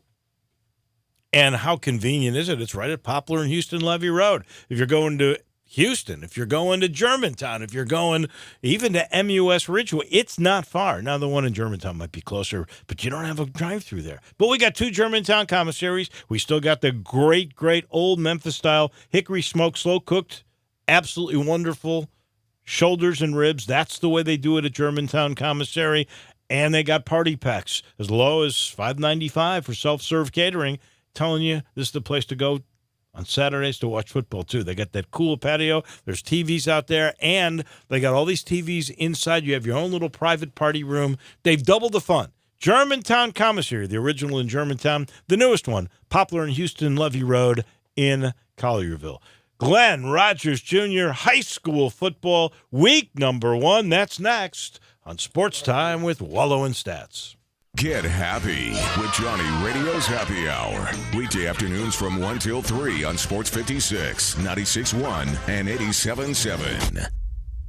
The Vargas family, legendary Memphis restaurateur, starting with Mr. Charlie and continuing today with his grandchildren. Brett, it just dawned on me the other day that while Memphis is celebrating its bicentennial, the Rendezvous has been here well over one-third of Memphis's existence. Someone asked me if we remember the day the Rendezvous started, and I tell them no, because if we thought it was going to last this long, we'd have kept much better records. But we're not a place to rest on our laurels or reputation. We're always trying to add new things to make our customers' experience more enjoyable. Friday lunches have always been special because we give away our red beans and rice. But we are now adding a sausage sandwich. It's the same sausage we serve on our cheese and sausage plate, but it will be served lengthwise on the bun with beans and slaw on the side. We've also partnered with a company called Devillet out of Dyersburg to introduce a new sweet glazed mustard with Rendezvous seasoning in it. It'll really go great with a sandwich. I still recommend adding slaw. My grandfather had a hot dog stand on Beale Street in 1916, and we've come full circle using his slaw on our hot dogs. Hope to see you this Friday at the Rendezvous. In the Alley in downtown Memphis. There's something out there for you and me, and the American road is calling, so what's it gonna be? Hey, it's an amazing day, traveling our own highway. No matter where it leads us, we can smile, 'cause there's meaning in the mind. Marathon, fueling the American spirit. Welcome back to CarMax Will Buy It. Let's jump right back into the action. A used minivan with 200,000 miles. Cassandra. CarMax will buy it. That's correct. The car you're driving now. Cassandra again. CarMax will buy it. You're on a roll. Any car at all, no matter what. Jerry? Is the answer CarMax will buy it? That's right, because CarMax buys all the cars, no matter what. No questions asked. CarMax will buy it. Now, more of Sports Time with Wolo and Stats. This hour of Sports Time is brought to you by Homer Skelton Hyundai. Here once again are Dave Woloshin and Brad Norsworthy. This situation wrecks me. I can't stand the way you do it. Bad girl, don't put me through it. Right to the limit. Welcome back in. We've got a bunch of texts at 67129. I'll try to get to some of those a little bit later in the program. We're just excited. It is High School Friday, and in the house, Glenn Rogers Jr. If you want to get a hold of Glenn, we've done this in the past. You can call him at 360-8255. You can text us on the First Bank text line at 67129. Mr. Rogers, it's a beautiful day in the neighborhood. You're looking good. Yeah, it is. It's a beautiful day. It is. In your neighborhood. Yes, sir. You've got the neighborhood rivalry. Yes, all right, sir. so before we get to that, you're number one, I believe, it's no longer the commercial appeal Dandy Dozen. I believe it's just 10. Yeah. You were number 3 in the Daily Memphians Power 15. So, again, a lot is expected of your program. How good are you guys this year at MUS? Well, good afternoon, all our listeners, Dave, and I know my beautiful daughter's listening. But yeah, I'm not going to say we're in a rebuilding mode. We lost a lot of good players. Sellers Shy, who's at Ole Miss. Maurice Hampton, of course, everybody knows Maurice. Turned down a lot of baseball money. He's at LSU. Yeah, then Dorian Hopkins. So he's playing both, right? He's playing both at LSU. Playing both. Just talked to him the other day on the phone. And then Dorian Hopkins and Matthew Rose. So we lost to Jalen Holloman and we lost a lot of guys, Thomas Hayden. So, but probably the biggest piece of that puzzle is our quarterback. Vaught Benz has been doing well. He's probably kind of put himself in that starter's role tonight. And then Edwin Shy has been coming on real strong. Sellers' younger brother. What grade is he? He's a junior. He's a junior. Edwin's about 6'2", 6'3", probably 180 pounds. But he's very athletic and can run. So you have this great neighborhood rivalry right down Ridgeway Avenue. Yeah, they walk right across the street. Not far from here. Yeah, they're walking down the street, I guess. Yeah. And they're always a pretty good team. They tend to play one of the toughest schedules. They do. Give us a little breakdown of this game, because you are favored in this game, but it's not by all that much. Yeah, well, Deron Sutton's a good friend, and has been coaching a long time. He's got a great staff. Jeremy Stewart, another former Tiger on his staff. So, it's been a great game. They walk right down the street. It's been a real good rivalry. They're real good neighbors. Deron is probably in the same boat we're in. He's searching for a quarterback. He lost his starting quarterback. He's got a couple of young guys up front, so he's probably in a rebuilding mode or replacing mode like we are. And so I think we both can find some answers now. He's looking for a quarterback, so are we. We're probably more experienced up front. We got 4 of our 5 starters back up front. We got our tailback back, Hunter Kendall, son of Herbert Kendall, one of my Tiger teammates. And so up front wise, we're pretty stout. We feel good about our offensive line. We got some good receivers. Gavin McKay, who's a big time recruit. Orlando McKay, our wide receiver coach, who's won a national championship in Washington. Right. His son Gavin McKay, he's 6'4", 6'4.5". What year is he? He's a junior. He's got a Missouri offer. He's got a UAB offer. So he's a big target, a big kid that can run, a big target, physical. And so, and then defensively, we got some guys back up front.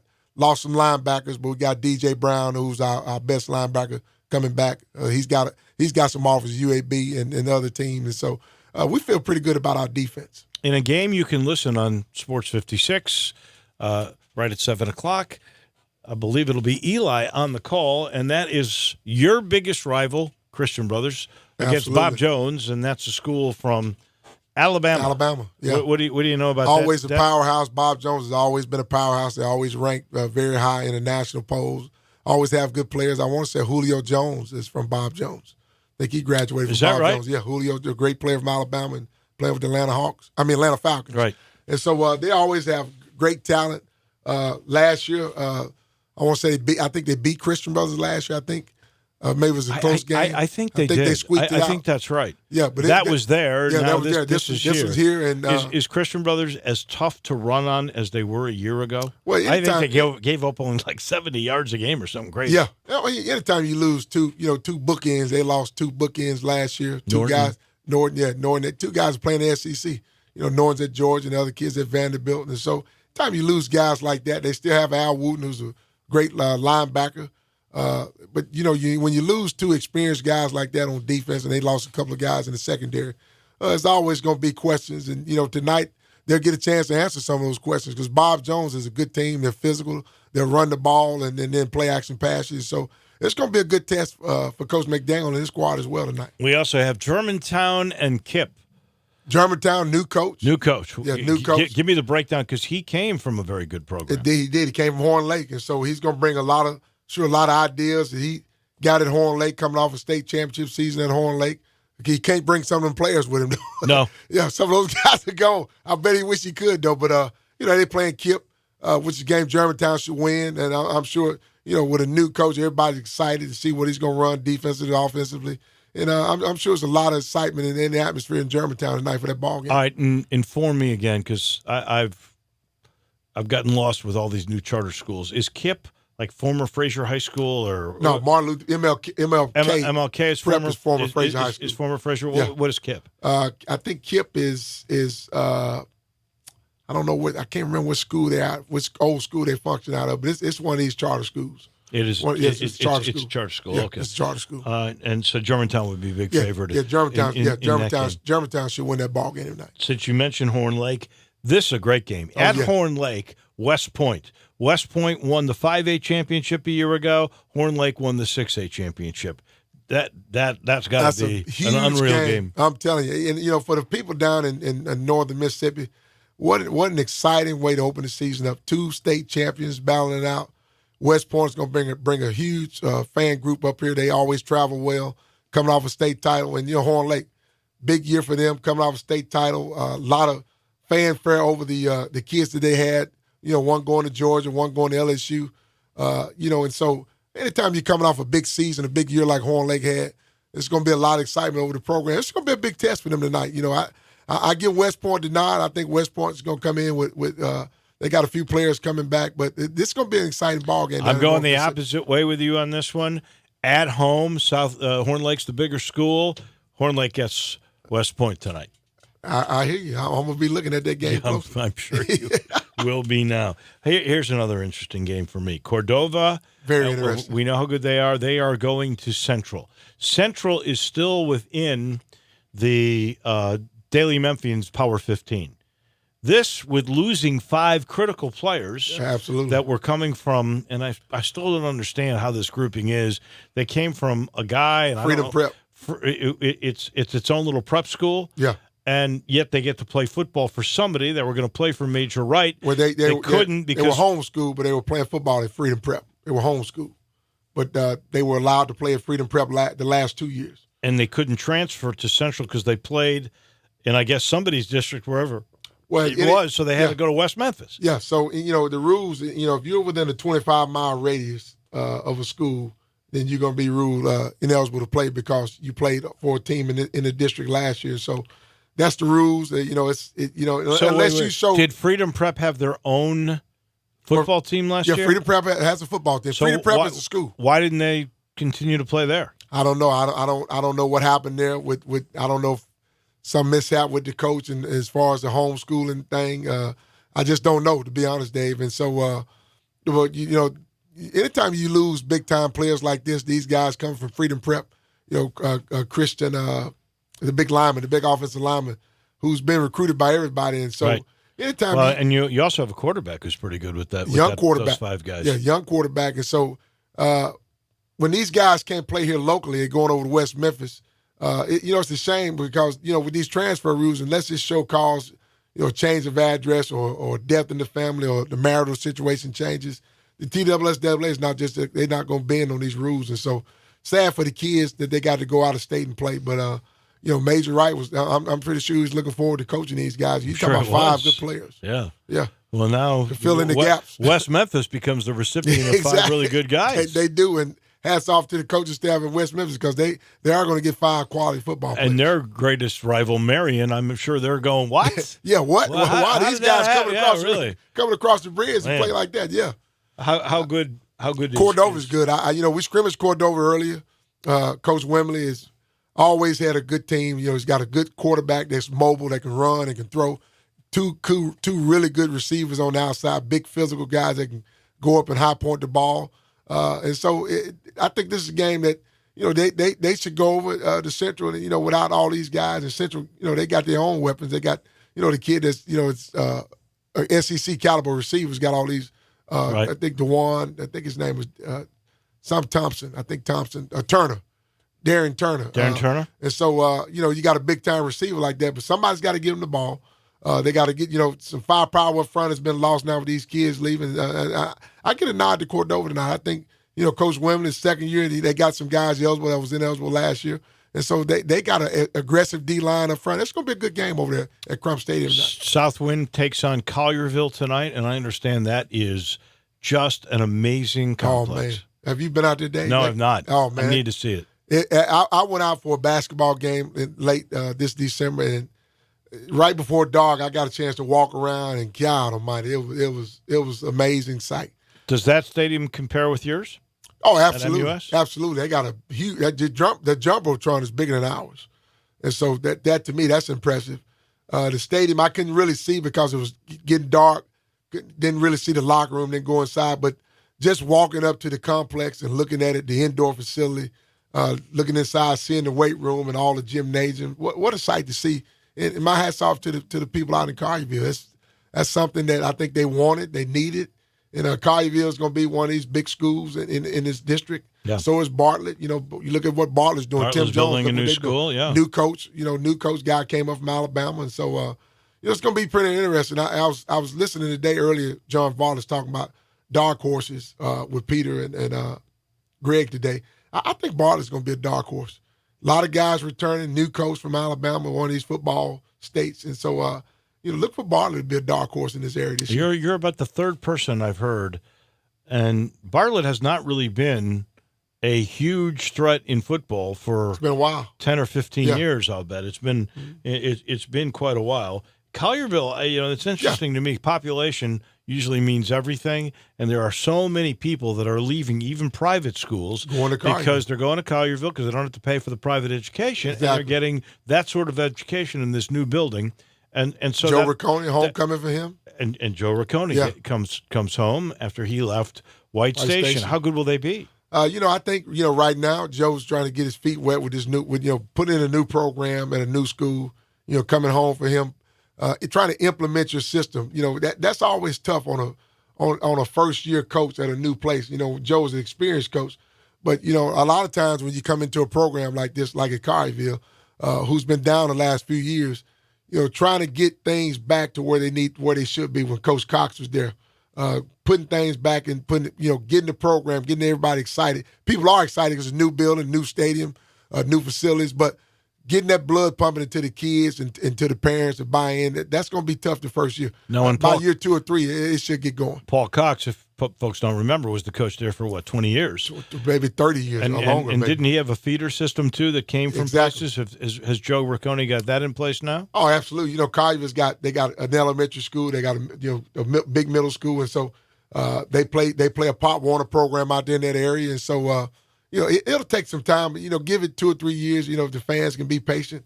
I think Joe will get it going because you and I both know at White Station, he always played a tough schedule. Oh, he did. He played the toughest schedule. I always thought he had the toughest schedule of anybody in the area. Olive Branch would always play a tough schedule, Olive Branch always did play a tough schedule. But those guys are all White Station, I was always amazed. Now, so Southwind is pretty good, though. They got to go to Collierville. Who's the favorite in that game? I'm gonna get a nod to I think Southwind. I think Coach Slocum and his staff, Coach Lester, one of my cousins. He's got an experienced team coming back. They were down a little bit last year on the cusp of right there playoff time, and so I'm gonna get a nod to Southwind. I think they'll go out there tonight and get a win because I think Joe Riccone is still trying to build that program. I think it'll be an exciting game with all the new atmosphere and exciting for the fans and the city of Collierville. But I think Coach Slocum have his team poised to go in there and get a victory. Who else? Briarcrest got a good team this year? Briarcrest has an excellent team. I think it's one of Coach Stewart's better teams. Omari Thomas, big bell cow, Jabari Greer, the running back, who's committed to Ole Miss. And so, Jabari Smalls committed to Ole Miss. And Omari Thomas, Rodney Newsom's son, another prospect. Rodney Newsom's son is gigantic, isn't exactly. And you got 2 big offensive linemen, and you got a guy like Omari Thomas who's on everybody's radar. This kid has over 60 offers and hasn't decided where he's going to go to school yet. And so this year, Coach Stewart's looking to really, really make some noise in our division. And we got 2 new teams added to our division with NBA Montgomery Bell and Pope John Paul coming over from the Nashville side. Our division is going to be very tough. 6 teams now, so only 4 teams can go. And so this puts everybody on the edge of their seats about, games and how they prepare now because, usually back in the past, Dave, all 4 teams went. So now two people have to sit at home. And so it makes it a lot more interesting on our side of the bracket and also on the other side because it's 6-6 now and somebody's going to be left out. I always thought that's the way it should be. It should be. We had all those terrible teams that were team making 1-9, people 1-10 going to playoffs. And so, at least in our division, 2 people on each side is going to sit at home. And so it should be that way. The best teams ought to be performing to come playoff time. Who, by the way, is favored in the private sector number 1 division? I would probably say in our total division, Brentwood Academy. They 4-time defending state champs. We lost to them in the state finals last year. They coaching staff doing an outstanding job, Dave. And last year was supposed to have been a rebuilding year for Brentwood because they lost a lot. They had a quarterback that was there for 3-4 years and, coach's son. And last year was supposed to have been a rebuilding year because they lost two regular season games. And here they are in the state championship and they beat us. And he had a young offensive line, tall, lean guys. Those guys are back. He's got some skilled guys back. One of the tailbacks was a freshman last year. He's a sophomore now. And so, then they do an excellent job coaching. Brentwood, to me, did an outstanding job coaching last year, getting young guys prepared to play. To me, that's a sign of a good coaching staff. We were all pleased that they moved the season back 1 more week. Yeah. And it's really paying off. It would have been, I think, kind of brutal last week. Last week, yeah. Oh, yeah. And tonight, these are great conditions. There shouldn't be any delays in games with heat indexes, right? Yeah, and you're correct. And it's so good they moved the season back 1 week. We all hoping for they push it back another week or 2 weeks so we can start in September. But field conditions should be nice. The weather's cooperating. The rain should hold off. And what an exciting time for football in this area, high school football. A lot of prospects to go see. This is one area that's richly filled with talent in the northern Mississippi and this whole area. So lot of good ball games to go see over the course of this year. Last thing for Glenn Rogers as we run out of time here. And I asked this of John Varlas yesterday as well. It seems to me when I first came here in 1981 and there was Greenhill and there were a couple of really good players that people were talking about. But in the last 10 or 15 years, we've always been a hotbed for basketball, not so much for football. It seems to me there are so many more Division I prospects in the last 10 or 15 years than there were before that. What do you attribute that to? Is it coaching? Is it population? What's happened? Well, I think, it's both of those things, Dave. Coaching is the coaching has got, I ain't going to say it's better, but, you got bigger staffs now. When my dad coached, he and it was himself and 3 assistants. Now you got teams, you look at Coach Salisbury's staff, he's probably got 15 coaches. Most of them are volunteers. Our staff, we got 12 coaches back in the early 80s. It was Coach Austin, Coach Rudolph, and Coach Barry Ray, so it was 3 guys. So you got bigger staffs who can develop more kids. The population is feeder up now. Systems, too. The feeder system is better, and so and it's a combination of what these kids are eating, what the food they're putting in their system, and the training that they're getting from a bigger staff. A lot of programs, even us, we got a strength and conditioning coach we hired this year, Alex Lee, and so a lot of teams have these trainers. These guys on staff now that's getting the kids' bodies and minds are ready, and along with the staffs and the community, the people inside these schools. It's a combination of both things, and so you look at Whitehaven, for example, 3 SEC linebackers on one team, and so I've never seen that before. That puts a lot of pressure on Rodney and his staff. 3 SEC prospects Well, that 2 are of them are good committed. enough, right? That are all good enough to play in the SEC at one position at one school. At linebacker, you got one committed to Arkansas and one committed to Mississippi State. Right when now. I first got here, we might have had 3 Division I linebackers throughout the whole city. It is now it's 3 in one it's school. Pretty impressive. Yeah. It is. Glenn Rogers, you better get out of here. You got a game. Good luck tonight to all the coaches in this area. We got to take a break. We'll let you know this portion of the show is brought to you by Bill Russell Jewelry, 4646 Poplar, only 35 years. That's all he's been there. A-plus rated member of the Better Business Bureau. Here's the best part. In all those years, and this is truth, Bill's never had a complaint. Not one.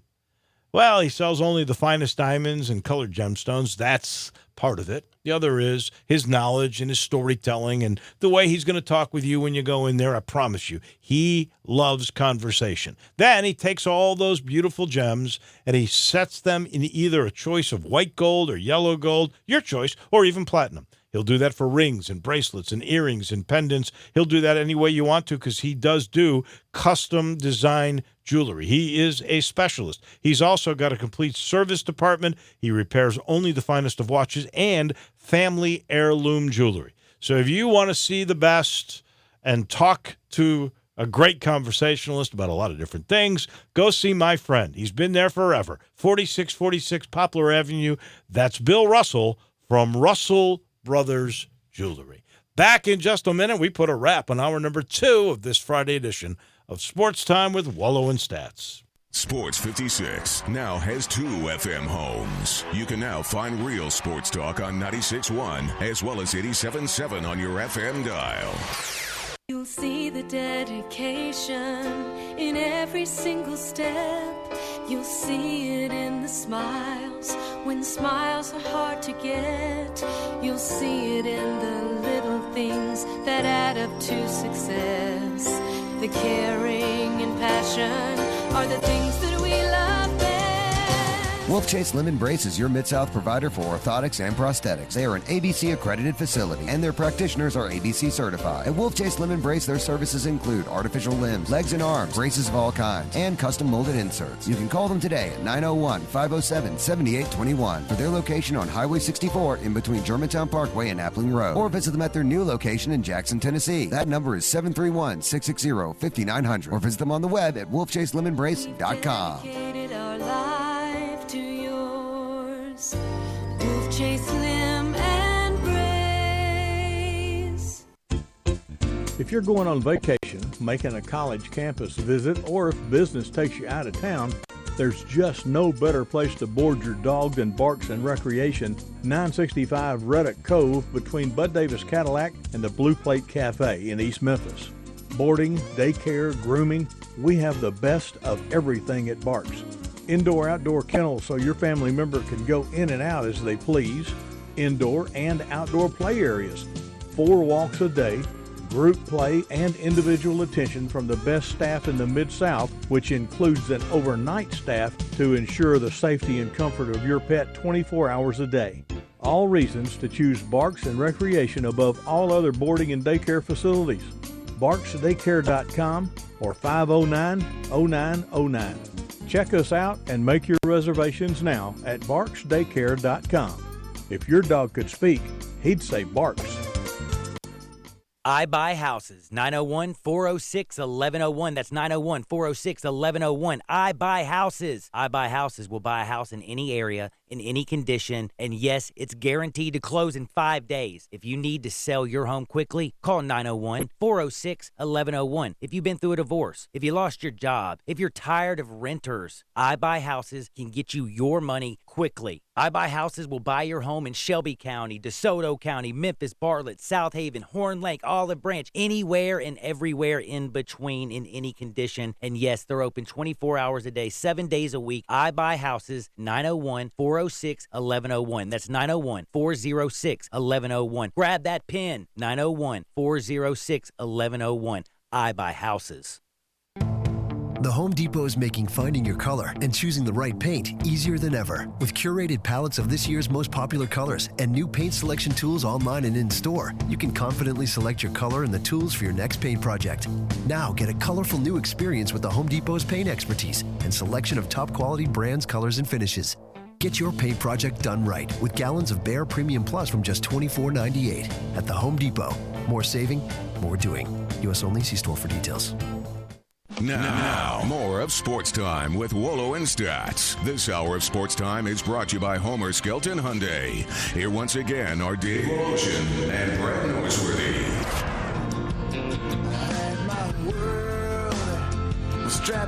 Brett out until Monday.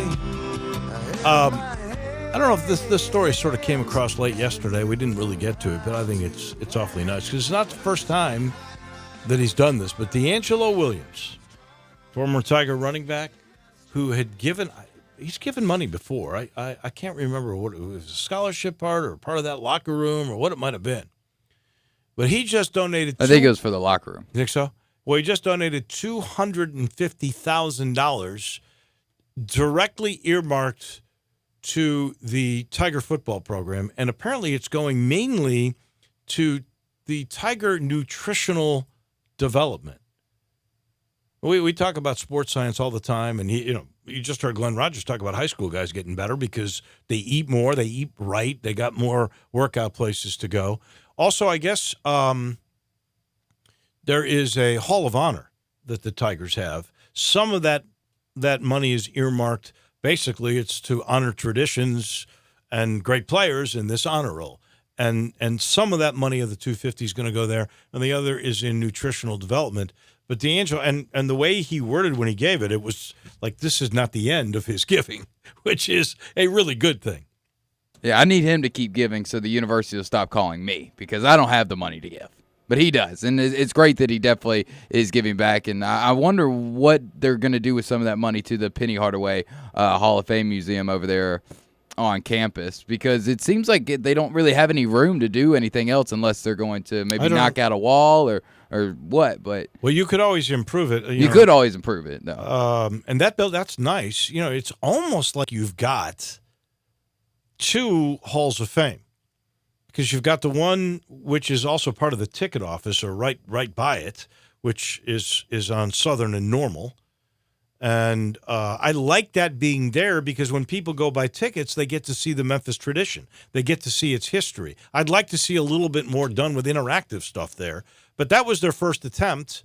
I know guys like Bob Wynn have been very much involved in trying to get that even better. But then when you go to the Laurie Walton Center, that's another strictly basketball sort of Hall of Fame. So you've got history there, and that big room that they use, that anybody can go into before you have to have fingerprints to get into other areas. That is a cool kind of place, and there's some interaction there. So you really got two. The other is, of course, for all sports. I don't know. I don't know if that's the D'Angelo money, though. I think that's strictly football for D'Angelo's deal. And that's 2 hours in the books. We'll let you know our title sponsors. You heard the announcer man say a little while ago, it's Homer Skelton Hyundai. We're proud to have Homer Skelton Hyundai as our title sponsor. All they are is the perfect marriage of technology, great product. So good, you get a 10-year, 100,000-mile limited powertrain warranty on any new vehicle. My Santa Fe, could be a G70 Genesis car, could be a Veloster, an Elantra, could be the Kona, could be the Tucson, whatever it is. It's so good, you get 10 years and 100,000 miles. And then there's the service, and they do take care of you. That's why I always say call ahead if you've got to use the service department, because I want you to get in. They're going to know you. They're going to know your car. They'll know everything about you. This is why people love doing business with this company. It's the way the car business should be done. Just take Lamar into Mississippi. Craft Road's the first exit. Go see Chris True and all the gang at Homer Skelton Hyundai. Back in a minute, hour number 3 on this Football Friday. This is Sports Time with Wolo and Stats.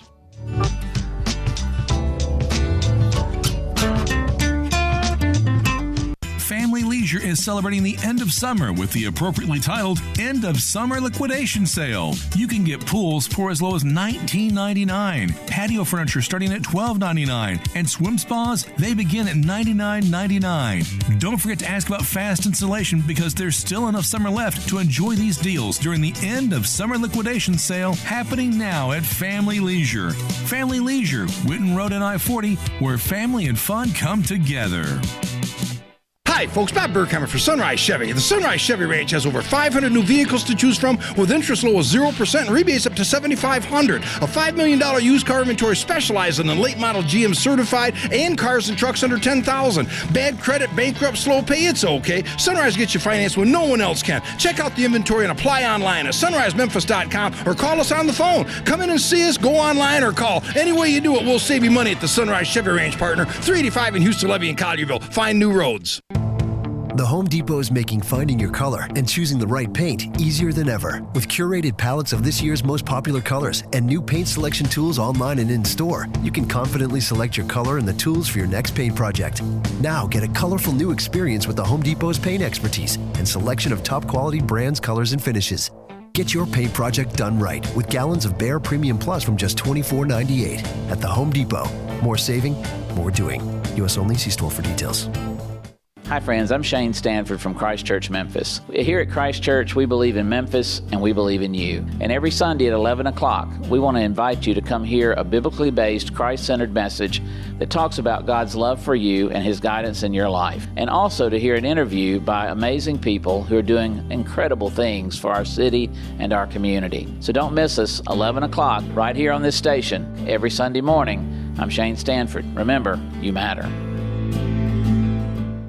John Burgess was still in the afterglow of a very successful golf tournament. Brett, I want to convey my sincere thanks to Daryl Smith and his staff at Jack Salmons and the board and CBS for putting on such a great golf tournament. Not only did we see great golf and saw Memphis and St. Jude painted in such a positive way, we got to show Memphis as the great foodie town that it is, from Andrew Michael to barbecue. And I especially want to express my appreciation for the cooperation shown by all the barbecue places at the pit. Even though we're competitors, we certainly work together to produce great barbecue. Especially I want to thank Walker Taylor with Germantown Commissary, Elizabeth Blondus with Central Barbecue, Ernie Meller with Hog Wild, and Pat Donahue and our staff at the Rendezvous. Dining out in Memphis is one of my great pleasures. Of course, we want everyone to come to the Rendezvous, but don't forget all the other great food establishments where all our friends and family work hard every day putting out great products and quality service. Food is one of those understated assets the world needs to know about Memphis. The Rendezvous since 1948 in the Alley in downtown Memphis. You already know you can listen to Sports 56, 96.1, and 87.7 anywhere with the Sports 56 app or at sports56whbq.com. But you can also keep up to date with everything going on by keeping up with Sports 56 on social media. Be sure to follow us on Twitter, Facebook, Instagram, YouTube, and Twitch for information on breaking news, chances to win prizes, and video of all the shows. Don't miss out on anything that's going on. Stay in touch with Sports 56, 96.1, and 87.7 on social media. We are Sports 56 WHBQ Memphis, WIVG-FM Tunica Memphis, and WPG-FLP Memphis, Flynn Broadcasting Stations. Welcome back to Sports Time with Wolo and Stats. This hour of Sports Time is brought to you by DeSoto Auto Sales. Here once again are Dave Wolosian and Brad Norsworthy. Come on, Muhammad, we hit fame. Too easy with the deal, we get insane. Hey, I heard you were a wild one.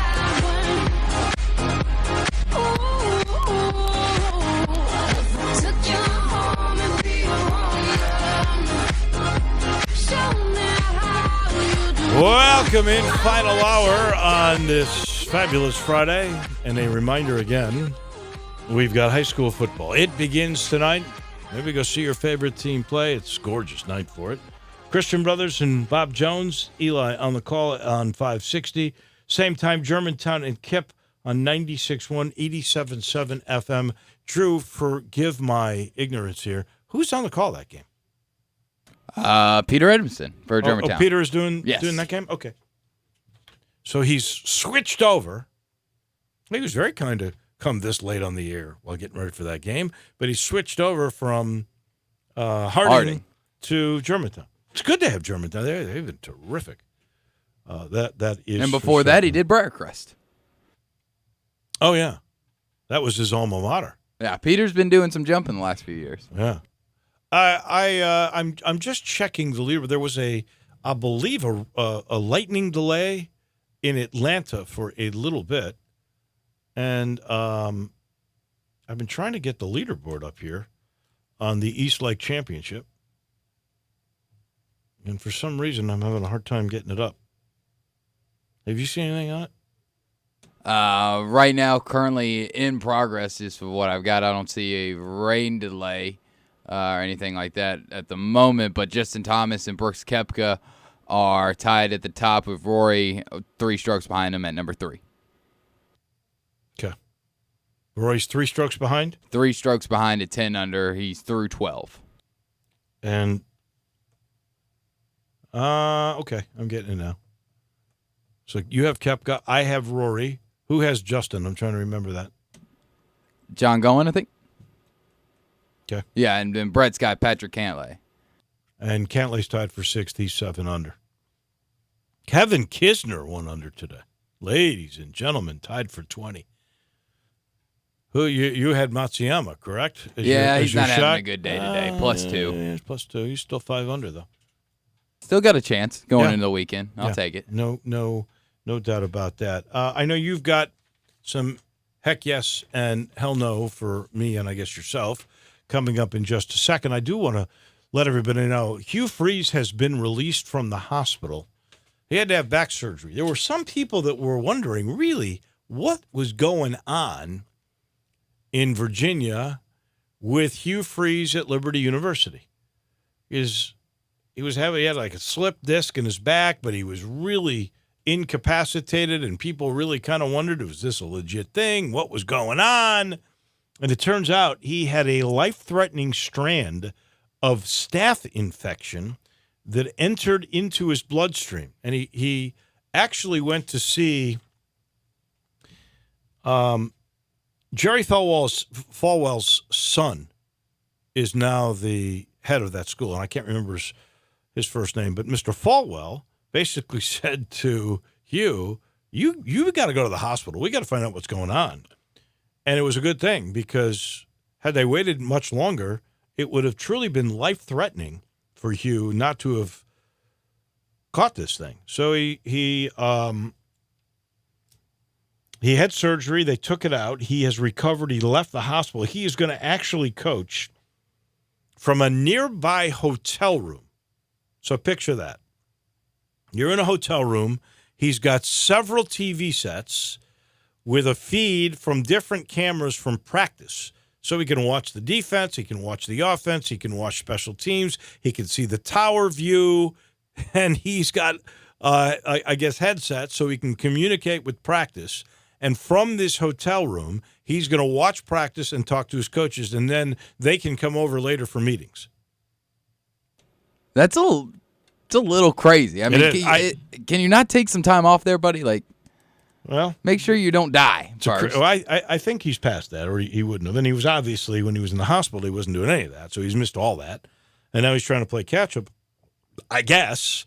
I don't even know if he'll be ready for their first game. Yeah, I mean, is he going to coach the first game from a hotel? I did not see anything in the story on that. All I saw was I thought it was, one, you got a bad back and it's killing you. You can't figure out what's wrong, and you got to go tell your supervisor or the president of the school, you really got an issue here, and you're thinking about taking time off. And he says, hey, man, you better get to the hospital. Then you find out you got staph, and you better get into surgery quick. And then when you get out, now you got this whole new setup of the way you're going to try to coach from a hotel room. I give him credit for being innovative. I really do. So that I thought was a pretty interesting story for sure. We'll see what happens with all of that. Big story today, in case you have not heard, Mississippi State was hit with sanctions. They apparently had a part-time tutor who was taking exams for cash, $65 to $350, to take an online chemistry course, finish assignments, and take the tests. 10 football players did it. 1 basketball player did it. And school found out about it, self-reported, and basically a 3-year probation. There is no postseason ban. They did lose some scholarships, and they did lose some visits. Certainly could have been a whole lot worse. It could have been, but here's how I'm starting to think about it. The more I think about it with the whole self-ban thing, is it good to basically tattle on yourself? Even though I when reading the story, I don't think that the administration had anything to do with this. They didn't tell them to do it. I don't think anybody in the athletic office told them to do it. I think it was just, a few players going out of their way to try to make sure that they pass their class and stay eligible. Does it really help to tattle on yourself? Because Notre Dame tattled on themselves. The NCAA came down kind of hard on them. And then schools like North Carolina have the worst academic scandal in NCAA history, and nothing happened. So why even tattle on yourself if it doesn't benefit you? Because I could understand, hey, if I'm going to tattle on myself, the punishment could be less. But if I don't, I might still get away with it. Like, to me, it almost doesn't feel worth it to actually tattle on yourself. I don't know. Again, each situation is different. The North Carolina thing was all different with precedent, and they didn't have in place the legislation they could have or should have they got away with murder on basically a clause. That's what they did. Basically. And now, explain. I'm trying really hard to remember the Missouri deal. The Missouri deal was basically kinda. It was. You had a tutor who was doing homework and taking tests at football players. The only difference is the tutor was told to stop multiple times. It seems like this situation, this is the first time, and this is a separate tutor not associated with the football program. The tutor at Missouri was a tutor specifically for the Missouri football team. But did they was told not to do it multiple times. But when they found out, did they not immediately call the NCAA and say, we got a problem here? They did, and that's why I don't think it's even worth tattling on yourself anymore. But my point is, explain to me, if somebody can at 360-8255 on the First Bank phone line, or text me at 67129. We're already getting State fans. Again, State not getting a postseason ban is a testament to the NCAA selective enforcement. In this particular case, if I look at Missouri's penalty, which is postseason ban, for pretty much somebody, I don't remember exactly all of the specifics, but to me, they're pretty darn close. I'd like to know the difference where one school got postseason ban and one school did not and got 3 years probation. Here's the biggest difference that I've been able to think about. Wait. They're both the tutors were acting on their own, and both the tutors got caught, and both the schools called in the issue as soon as it occurred. To the best of my knowledge, that's the way it worked. One got a postseason ban and the other did not. Basically, the way that I've been able to understand it is the fact that the Missouri tutor worked for the program, and this tutor was independent, kind of just any regular old Joe out on campus saying, "Hey, I'll do this for y'all for $60 to $300, depending on how much." He wasn't an actual. I don't think he was an actual employee. Yes, he was. He was school, a part-time employee of the school. Now, maybe the Missouri perpetrator was a full-time employee. This was a part-time employee of the university. Anthony wants to weigh in on the First Bank phone lines at 360-8255. Anthony, your turn on Sportstime with Wolo and Stats. How you doing, guys? Good. I may be looking at this the wrong way, but I think that it still depends upon what school is accused of a violation. Because I think with the case with Mississippi State, didn't Mississippi State have a guy they paid $10,000 to, and he got immunity to testify against Ole Miss? Well, that was his testimony, correct. Right. So what I'm saying is, if you're an informant and you're a favorite school, you likely will get favorable treatment. I'm sure they're going to probably hit Missouri, but Mississippi State, that's normally known for doing what they do, telling on others. If I'm Missouri right now, I am writing my rep in this case with the NCAA, and I'm saying, we got precedent here. You just granted no probation for pretty much the same violation, at least on a casual view. And I have not looked, honestly, at all of the details, and I can't quite remember the Missouri thing, but it seems to me to be so similar that I don't understand how you would have a different penalty than the other school. I would be, and Missouri is appealing, so this would be in the case. You would be going, wait a second, you've just done this. How does this differ? Because I couldn't figure out the North Carolina situation. Well, Anthony, let's face it. The NCAA, which we always forget, it's the schools. The NCAA is governed by the schools. The schools, and they pay for an enforcement group and investigators. So you can't just go like it's one guy that likes another guy. I mean, it's a group, but it does appear to be, as the texter said, selective enforcement. Right, and I think they need to have an independent body do this that doesn't have any relationship to the to the universities, because I think it causes it not to look appropriate or above bar when you have universities involved, and then you get some that get penalized and others that don't. Thank you. Good points. We appreciate it. That is Anthony on that. We'll find out more information as this goes on, but there does seem to be a great deal of similarities in my mind between the Missouri case and this case, and State is walking away with a good slap on the wrist. When you lose scholarships and visits and things of that nature, it's not good. It's not good, but it could have been a whole lot worse. It could have. You could have been banned from playing in postseason play, football or basketball this year, and you were not. And this is pretty blatant. This is those athletes that were involved. I don't know what's happening to them individually. They paid cash for this person to take their test or finish their assignment, anywhere from $60 to $350. That's guilt right there. Yes, it is. I mean, it was wrong for those players to do that. But like I said, I think the main difference is because it was kind of on an independent basis. It wasn't – I don't think this was done inside the athletic offices like Missouri's was, because that tutor worked for the football team. The tutor was just, if I recall correctly, that was another, like a grad assistant student who was just a tutor paid for by the university, much the same way this person I believe this person in Starkville was. I mean, that particular person was a part-time employee of the university. They're very similar. It just seems to me that the Missouri thing happened a little bit more frequently. I think it happened to a higher scale than just 11 guys. If I recall the story correctly, because the tutor initially had done it, the school found out, told her not to do it. Then she did it again. They told her not to do it again. And then she did it for a third time, and that's when I think they told the NCAA. If I remember right, she had done it on multiple occasions.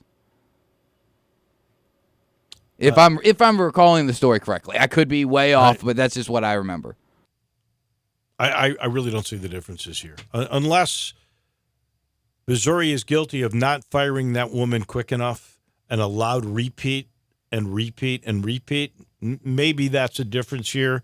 And as soon as the administration in Starkville realized what was going on, they stopped it and they self-reported. But Missouri did self-report. They did. So I don't know. But now they have at least another leg in their appeal with which they will put out. This portion of the show, right before we get to some quick heck yes, hell no's, it is brought to you by the Matt Eflin Insurance Group. I love talking about Matt Eflin because I like sharp young people, and he is absolutely that. He's young, but he's got 20 years of experience in the local market. He's been around insurance all his life, and he specializes in all types. It could be personal insurance. He's been there. He's experienced. He can help you and protect you. Business, same exact thing. He knows it. He can help you. He can protect your business. Here's a number. I want you to write it down, 757-2315, 901-757-2315. His approach, it's somewhat unique. Other people do it, but he's really, really good at this. It's a one-on-one evaluation. You come in, you talk to him about what you're looking for, what your needs may be, and that's personal or it's business. He evaluates, and then he comes up with the quotes and gives you incredible personalized service as time goes on. Big supporter of the U of M. He is all around Memphis. The main office, he's got a few, but his main office is in Bartlett at 8099 Stage Hill Road. You want to be protected and somebody looking after what's important in your life, please look at the Matt Eflin Insurance Group. You will be protected. It is time for Heck Yes, Hell No. Heck yeah! Hell no! All right, you ready? Yes, sir. All right. A buyout has been done between the Lakers and Grizzlies for Dwight Howard, as he will sign a one-year deal with the Lakers. Just saw that. That just happened. Yes. My question, though, to you is, we talked earlier in the week, I think during crunch time, about how the game has passed Melo. So my question is Dwight Howard better than Carmelo Anthony for the Lakers? No. Not at all. I gave up on Dwight Howard a lot longer ago than I gave up on Melo. Melo, I was never all that sold on Melo because I just thought he was a one-dimensional guy as an offensive player. I did not think he was a great teammate either, although apparently he had made some friends, and that was part of the deal when he went to Houston. He never fit in there, and now the game has changed to a more mobile guy that runs the floor, plays everything, and I don't think that's Dwight Howard. He's certainly not going to be a guy who's going to go stand out and shoot threes and allow the lane to be unclogged. I think he's in the same category, honestly, as Carmelo. The game has passed both those guys by. How old is Dwight Howard now, by the way? Somewhere in the 30s. I'd have to look it up. I would have to say he's 33 or 34. And I may be wrong about that, but that's my bet. Dwight Howard is 33. 33, okay. A follow-up question. Yes. Does Dwight Howard getting a contract with the Lakers give Melo some momentum and actual legitimacy to say that he is being blackballed. Maybe. I mean, he can make the case. How could you sign this guy up? He's same as me. But I don't think, personally, this is not like Colin Kaepernick, where there's a societal issue that ownership may have been trying to avoid. In this particular case, NBA guys, analytics guys, general managers, owners, they want to win. I don't think they really care. They may ask their star, what do you think about this guy? Because you got to play with him. But they don't have an axe to grind with Carmelo Anthony. They just don't think he can win for them. He's never been a defensive player. The game has changed. I don't think it's a blackball. It's clearly he's just not good enough anymore.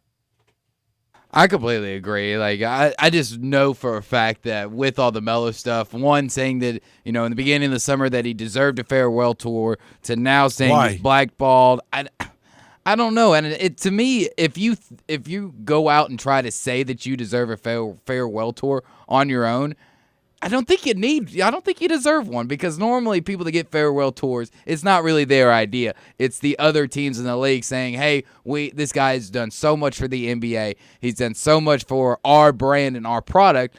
We got to send him off in the right way. And when you beg for something like that, it just makes it look bad. So now that with Dwight Howard getting the contract, I know probably by Monday we'll have another quote from Melo saying, look, see, I told you I'm being blackballed. They've got something against me. And I hate to see people do that, always play the blame game and try to talk about how important they are, and not accepting that sometimes Father Time is always undefeated and time does pass you. I just double-checked on this story. Obviously there's the reason that Dwight Howard gets this chance is because Boogie Cousins got hurt again. Yeah. So that fills that role, and he plays more like Boogie Cousins does than Carmelo Anthony, if he's going to compare why he got shafted and why Howard got that spot. It does not say what the Grizzlies get in return. No, the number hasn't come out yet. I doubt it's going to be that much. We don't know what he's going to get. I'm sure it won't be much. Look, you got him off the books. Whatever he was going to get, you got him off the books. That's good. I'll take it. You ready for the next question? Yes, sir. All right, with us starting college football this week in Week 0 with a matchup of Florida powerhouses, the University of Florida and Miami. My question, though, is the University of Florida the best football program in the state? Right now? We'll say right now and all time, so you can do two. Just give me two answers. Wow. I would say right now, yes. I would say Florida State's run. I mean, you got to remember, Florida they had 1 year kind of with Charlie Pell years and years ago. Then they had Spurrier. He really put them on the map. And then they had Urban Meyer. They've had a few good eras, but I think if we're looking at a concentrated period of time where there was sort of a dynasty in their league, that would be Florida State. So I would have to say, Miami had great runs with 3 coaches. But I think if we're looking for consistency of a top 25 program or even a top 10 program for longevity, I would have to say Florida State might be the greatest in the state. That's a good question when we have Brent Beard on next week. So remember that. I will, because I think there's so many different ways that you can look at it. I think you can give it to Florida State saying, they've been more consistent throughout so many different decades, always being a top 25 program. But you also can have an argument for Miami because they have more national championships. I hear you. It's a good debate. But right now, what's going on with Willie Taggart at Florida State, they're in the dumps. It's just the very first year. And remember, Mark Richt did turn them around a little bit, but it's the first year of this Diaz experiment at Miami. So it's clearly Florida unless UCF could be the best team in the state. And see, I was waiting for you to bring that up. I threw that. I tried to throw that little curveball in there. Yeah, could be UCF. Those are good stuff. I don't think we have time for another one. We got to take a break. When we come back, Bob Kessling, voice of the Tennessee Volunteers, will join us. I'll let you know next Tuesday. Can't wait. We'll be back at the Spirit Shop. It's Friday. You got to load up. I know you'll come see us on Tuesday. We want you to. There's going to be a Dominic bourbon tasting, some sort of spirit tasting from Dominic. It's going to be terrific. We'll be doing that until 7 o'clock on Tuesday. And, of course, this is Tiger Ole Miss week next week, so we'll be all psyched up for that. But I want to let you know, even tonight, if you want to celebrate the weekend in great fashion, the best of spirits with the best of prices, clearly the best of service, is at that little log cabin right there at Poplar and St. Nick, right down the street from Clark Tower. You've passed it by a million times, not really so little. You go inside, you'll be amazed at how much inventory is in there. Fine, great, wonderful spirits, the bests in vodkas or tequilas or bourbons, premium or bargains. They got them all. I mean, it runs the gamut, and great service. Eddie Conner will be in there. His daughter will be in there. They'll steer you in the right direction. If you got any questions, if you're looking for something you can't find, they'll find it for you. If it's not in the store, they'll try to find it elsewhere. There was this premium wine. I've told this before. They didn't have it. They called Washington to get it for me. And then about a week later, they called, Wolo, we got it. Oh, I sprinted over. They take care of you. They've been doing it since 1969. Same spot. That's the Spirit Shop at Poplar and St. Nick. Back in just a minute. Bob Kessling in Knoxville. We go there in a second. Voice of the Vols next on Sports Time with Wolo and Stats. Take Sports 56 with you on your phone or tablet. Download our official Sports 56 app today. Hi, this is Troy Five Ash, owner of Five Ash Roofing. As most of you know, I don't have a history of bragging or boasting that Five Ash Roofing is the best roofer in the Memphis area, but did you know we are the only diamond level roofing professional in the area? We are one of very few local roofing companies that have been in business for 20 years. We've never had a justified claim against us. We are locally owned and family operated. Our labor warranties are for the life of the shingles. We're experts in insurance claim. We do residential and commercial work. We are the official roofer of the University of Memphis Athletic Department and a proud member of the Tigers home team. We support local youth sports and St. Jude's. We have worked with churches and veteran services to help those in need by providing services at a deep discount or even for free. We are currently working with Young Life to give them a free roof on the historic log cabin in Germantown. Five Ash Roofing. Fair, honest, and ethical. 367-0050 or memphisroofer.com. Five Ash Roofing, it's what we do. We're here for you. The Home Depot is making finding your color and choosing the right paint easier than ever. With curated palettes of this year's most popular colors and new paint selection tools online and in-store, you can confidently select your color and the tools for your next paint project. Now get a colorful new experience with the Home Depot's paint expertise and selection of top quality brands, colors, and finishes. Get your paint project done right with gallons of Behr Premium Plus from just $24.98 at the Home Depot. More saving, more doing. U.S. only. See store for details. Family Leisure is celebrating the end of summer with the appropriately titled End of Summer Liquidation Sale. You can get pools for as low as $19.99, patio furniture starting at $12.99, and swim spas, they begin at $99.99. Don't forget to ask about fast installation because there's still enough summer left to enjoy these deals during the End of Summer Liquidation Sale happening now at Family Leisure. Family Leisure, Whitten Road and I-40, where family and fun come together. Are you tired of all the clouds and bad weather? Rain brings pollutants that can wreak havoc on your car's finish, but there is someone who can help. Car Wash USA Express has introduced their most advanced car wash yet with the exclusive Polymer Pro Wash, creating a stronger, more consistent protective sealant for your car's finish. Polymer Pro can only be found at Car Wash USA Express, where attendants are always on duty to keep you and your vehicle safe. For more information and locations, visit carwashusaexpress.com. Car Wash USA Express, because a dirty car is a dirty shame. Welcome back to Sports Time with Wolo and Stats. This hour of Sports Time is brought to you by DeSoto Auto Sales. Here once again are Dave Wolosian and Brad Norsworthy.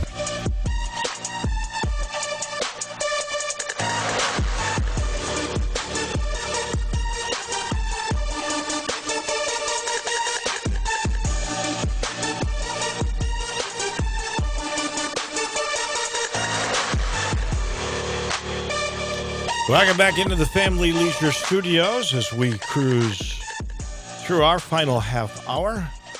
As we promised, Bob Kesling, the voice of the Tennessee Volunteers forever now, will join us. How many years is this for you, Bob? I was trying to think It'll about be that. 21 starting this year. Tim Priest and I have been together for 21 years, so we're looking forward to it. 21 of those first 11 were really good. Yeah. Yeah, tell me about it. The last 10 have been, it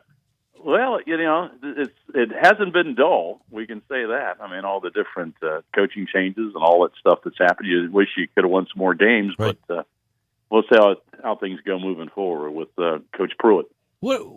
Seriously, what do you think happened to, a program that was recognized nationally and thought of, when we thought of the East, we thought of Florida and you.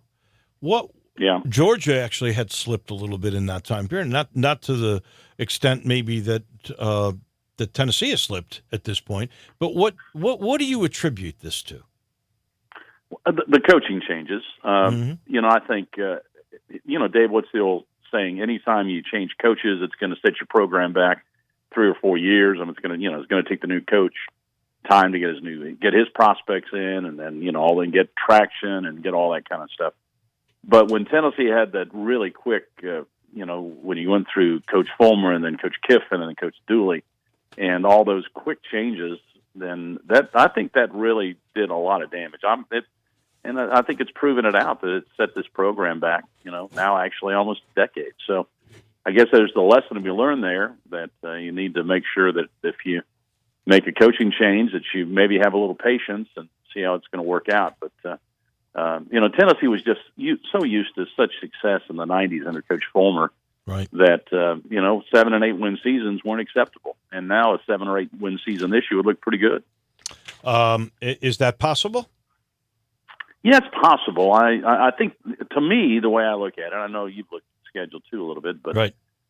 There are 2 games that I think are just critical, and that's the BYU game early, and then the Mississippi State game. Those are 2 games you got at home, and those are 2. Now, I think they're going to be tough games, but those are 2 games that I think you got to win. And if you win those 2, then that sets it up pretty good for you to get to 7, and who knows, maybe 8. If you lose both of those games, now you're struggling back where you were last year, trying to just have a winning season and get to a bowl game. So I think those 2 games are the really critical games on the schedule. I do remember back in those glory days too, when you always finished with Kentucky and Vandy. So if you were at 5 or 6 wins, it was going to be a great year. You could mark those down as W's. That has obviously changed. And you throw in Missouri now in your league, and that game comes late. It's not the same November. Right. And if you remember, too, during a lot of the former years and at the end of the majors tenure at Tennessee, you also threw Ole Miss in there. And Ole Miss at that time wasn't very good. Mm-hmm. So you were going into November, and remember Coach Majors always used to say that remember what you do in November. Well, Tennessee usually took care of business against Ole Miss and then Kentucky and Vanderbilt, and now you're steamrolling into the bowl game and then into recruiting, and it just really helped. And so they're now struggling in November. That really makes it tough on recruiting and everything else. So they just need to get to the point where you're doing what you're supposed to do if you're Tennessee against Kentucky and Vanderbilt at the end of the season. Win those games, get some momentum going into a bowl game, and solidify a bowl game. I mean, last year Tennessee had took care of Kentucky, but then had Vanderbilt, and if you win that game, you go to a bowl game, and losing that game right. is really just disappointing. And that's not supposed to happen at Tennessee, so we'll see how they can rectify all that this year. Well, this year it is in Knoxville, so I suspect it'll be a little bit different. And you talked about patience with head coaches, and I think you speak from a vantage point of wisdom there. But, is Jeremy Pruitt the guy that you got to be patient with now? Do you think he will get that from this fan base? I don't think you got a choice, do you? I mean, I think that right now you've seen what happens if you pull the trigger after 2 or 3 years, and that's not very successful. That's not a pattern for success. And I think that the fans have bought into Jeremy Pruitt because Coach Fulmer bought into Jeremy Pruitt. Mm-hmm. And I think the fans have really trusted Coach Fulmer that he knows what he's doing about football programs and selecting a coach. And so I think that the fans, until proven otherwise, they've got all kinds of faith that Coach Pruitt is a good football coach. When you talk to Coach Pruitt and you're around him a little bit, I mean, all he wants to do is talk football. I mean, he doesn't really care about going on picnics or going water skiing or playing golf. He's about football, and you get that feeling when you're around him that he just wants to get back to the film room and start breaking down film. And I really think that's what Tennessee needs right now. And he's also dogged on the recruiting trail. Yeah, he's a good recruiter. And then everybody in that room, in the coaching room, better be a good recruiter, or they're not going to be around for long. And Brian Niedermeyer was the number one recruiter in the country this year, the tight ends coach, and T. Martin has proven to be a really good recruiter. And Jim Chaney's kind of the closer on a bunch of guys. So this is a very good staff in terms of recruiting, and I think that's another thing that Tennessee needs. I mean, Jeremy Pruitt is recruiting every single day, and I think he loves it. I think he understands that for Tennessee to kind of get out of this ditch, they're going to have to get better players. I think that's quite obvious. To me, there's a bit of an irony in all this, and you just mentioned how the fan base will buy into Jeremy Pruitt because of Philip Fulmer.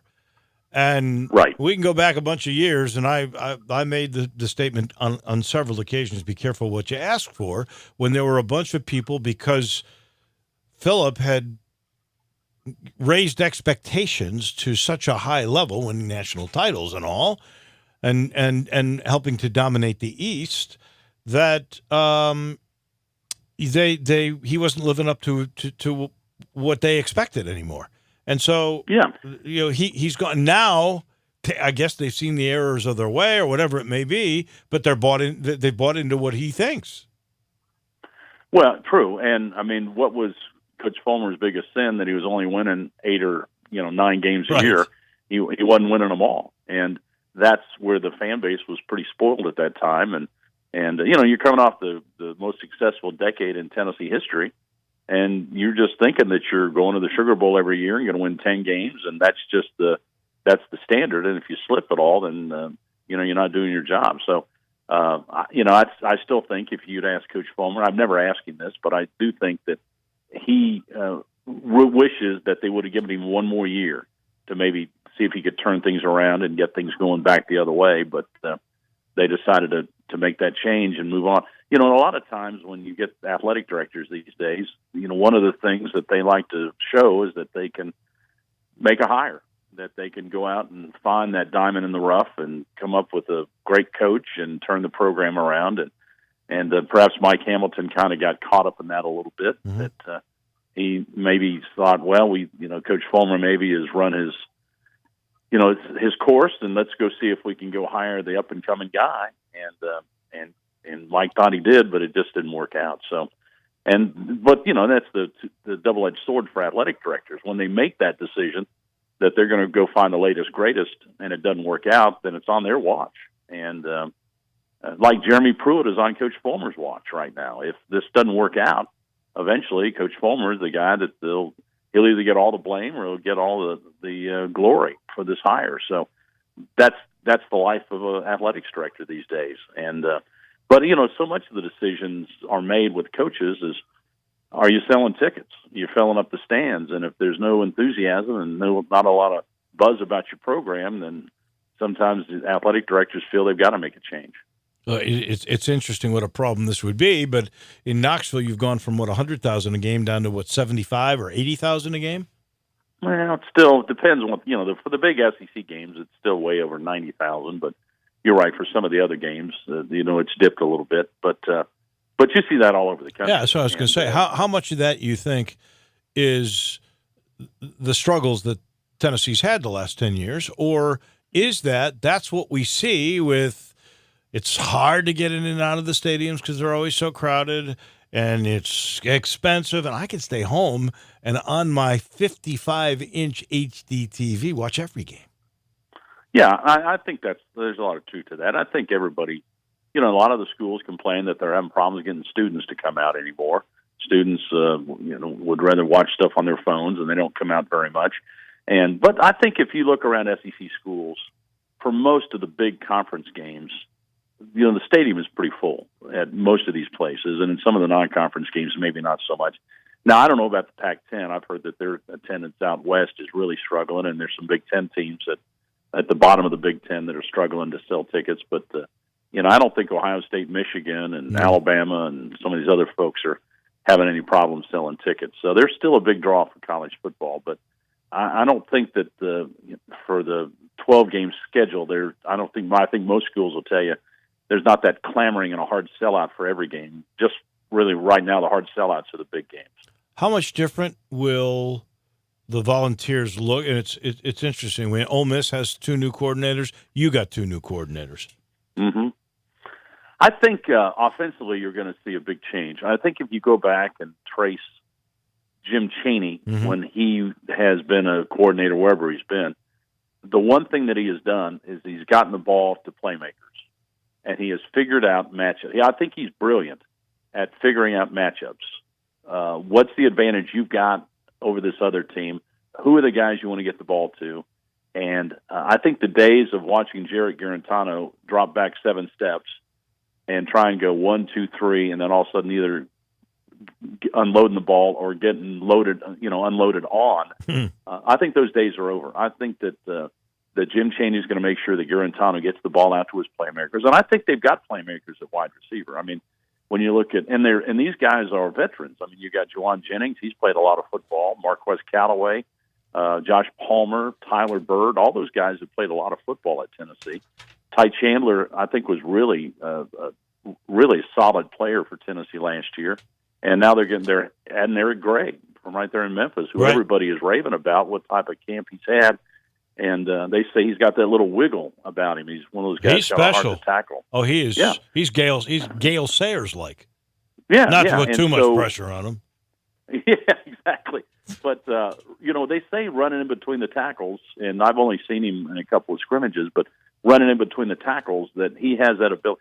Jamal Lewis, if you remember, what a fantastic runner he was in the hole, because of the fact it seemed like his feet never touched the ground, and he might change direction 2 or 3 times in that as he's making that little 3-yard run, and nobody really got a clean shot on him. And the linebackers couldn't tackle him, and he was so dang big. And Eric's not as big as Jamal Lewis, but he's got that same little wiggle about him, and he can make linebackers miss and turn a 3-yard run into a 10-yard run. So they really like what he can do, and he can catch the ball out of the backfield. So I think you're going to see a lot of that with the Ty Chandler and Eric Gray, and I think you're going to see Tennessee just getting the ball quick slants to Juwan Jennings and Tyler Bird and taking a shot every once in a while. But I think Chaney's offense is going to be geared to making sure that Jared Garantano is successful. And Garantano, of course, went to the Manning passing camp this summer and spent a lot of time with Peyton and Eli, and he spent a lot of time in the film room this summer with Jim Chaney. Chaney called it boot camp for Garantano to kind of learn how to manage the game himself, to get to the line of scrimmage and figure out, get out of a bad play, get into a good play. And I think that's one area that Garantano, I think, really needed to improve on. A lot of times quarterbacks are judged on not necessarily on making a great play, but getting you out of a bad play so you can live to fight another day. And as they say, the most important thing that a quarterback can do is when the play is over, make sure that his team still has the football. And that's a key thing for Garantano. But, Garantano didn't have that problem last year throwing interceptions. He only threw 3 all season, and those all came in the same game. So it's not like he was throwing the ball all over the lot, but it was just the fact that he had a tendency to hold on to the ball too long, and he'd stand back there and try and make the perfect play. And as Dave, if you hold on to that ball that extra half a second, most of the time that defensive end is going to hit you right in the ear hole, and that happened a lot to Garantano last year. So just got to get rid of the ball quicker and get it to his playmakers and see how that goes. Especially in your league, because there's so many good defensive ends. What about Derek Ansley? Tell me about what that look might be on defense. Well, I think it's still going to be it's still Jeremy Pruitt's defense. Right. I think Derek's calling the plays. What I think is interesting is, you got a lot of veterans on this coaching staff, Kevin Shear, Tracy Rocker. So, guys that have really, Chris Rump. I mean, those guys have been around, and suddenly Derek Ansley is the youngest of all of them, and suddenly he's promoted to defensive coordinator. And any one of those guys could be the defensive coordinator, but Jeremy Pruitt picked Ansley. Ansley's been at Tennessee before, so he kind of knows the territory. And he's pretty young, right?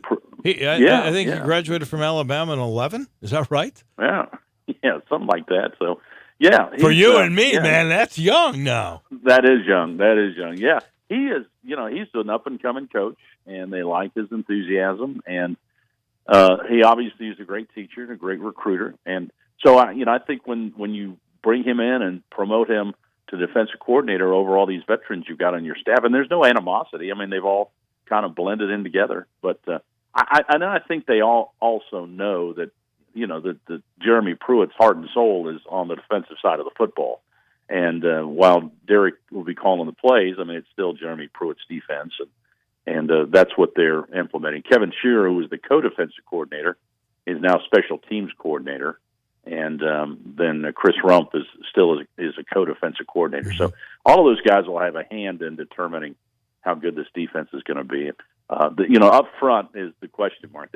Their front seven doesn't have any experience at all, and you've been banged up there big time. Yeah, banged up, lost a couple key guys, and but the defensive linemen, basically none of them have played that much football, and the linebacker core is really young. They like the secondary, and because that's Jeremy Pruitt's baby, the secondary, and their whole defense is set up to get those cornerbacks to pressure the wideouts and then funnel everything back inside to the safeties and the linebackers, and we'll just see how it works out. I think that's the really big. The offensive line, obviously, with trying to juggle things, see if Trey Smith is going to be able to play or not. That's still up in the air, and how they've been playing 10 guys in the scrimmages and kind of putting them in different spots at different positions.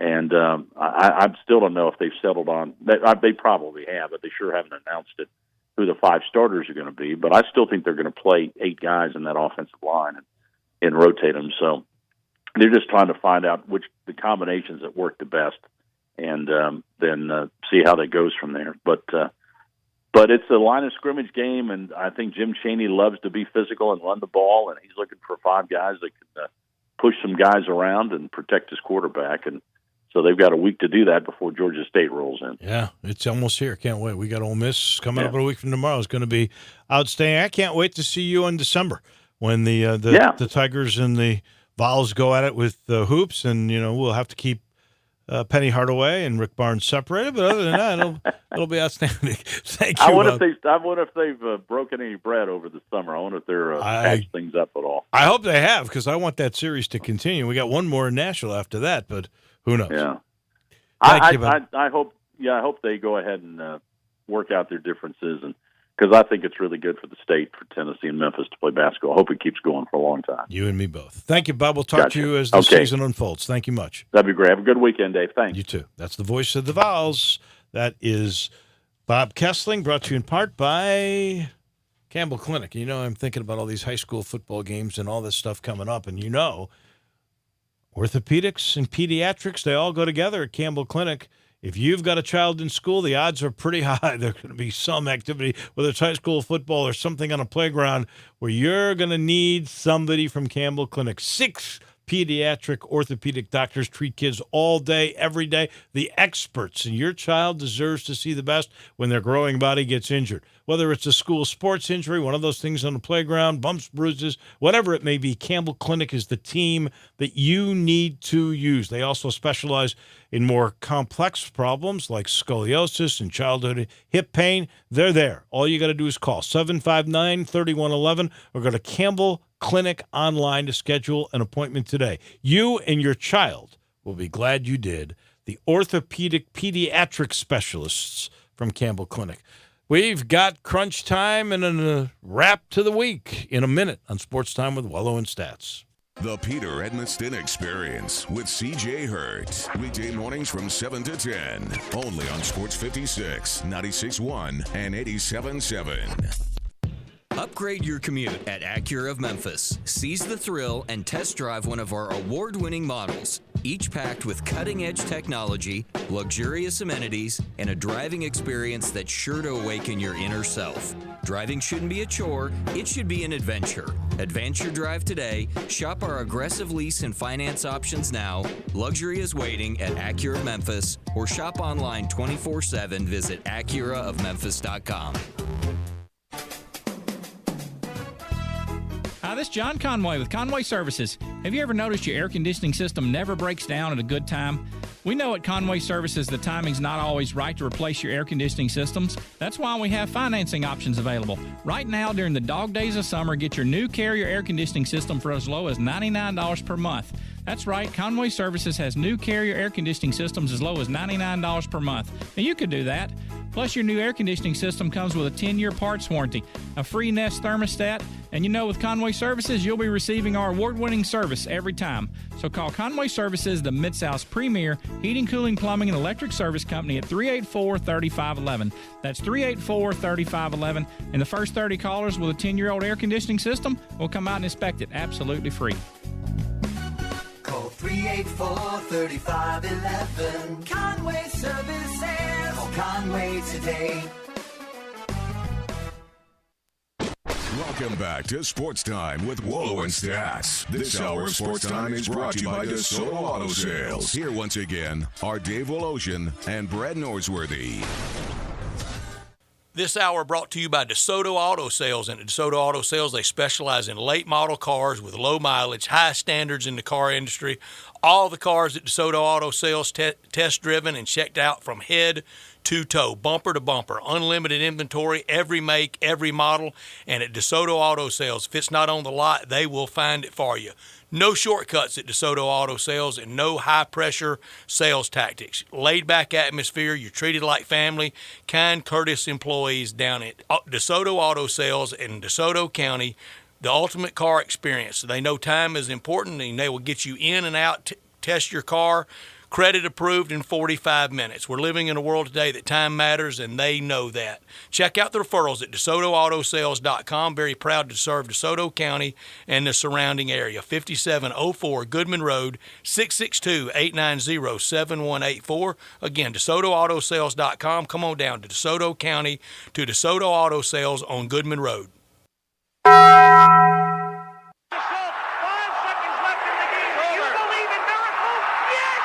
This is Geraldo. It is crunch time. You are looking live. It's crunch time. In your life, have you seen anything like that? We'll take questions again for the student athletes at this time, please. He's a professional. He's pretty classy for his age. In the crunch time, that's the frustrating part. Little Penny could make some appearances this year. Okay, I'm not huge into stats. Has it always been this way? It's crunch time, so I got a different mind state. What's happening, big dog? How you doing? Is this thing working? Immediately when the buzzer sounds, he lets out this shriek. He threw all those ears forward. He was in stroke mode. This is stupid. It's obviously crunch time. Time for Taco Bell Crunch Time. Taco Bell, home of the crispy tortilla chips, topped with a double portion of either seasoned beef or shredded chicken, plus refried beans, nacho cheese sauce, reduced fat sour cream, guacamole, and a 3-cheese blend.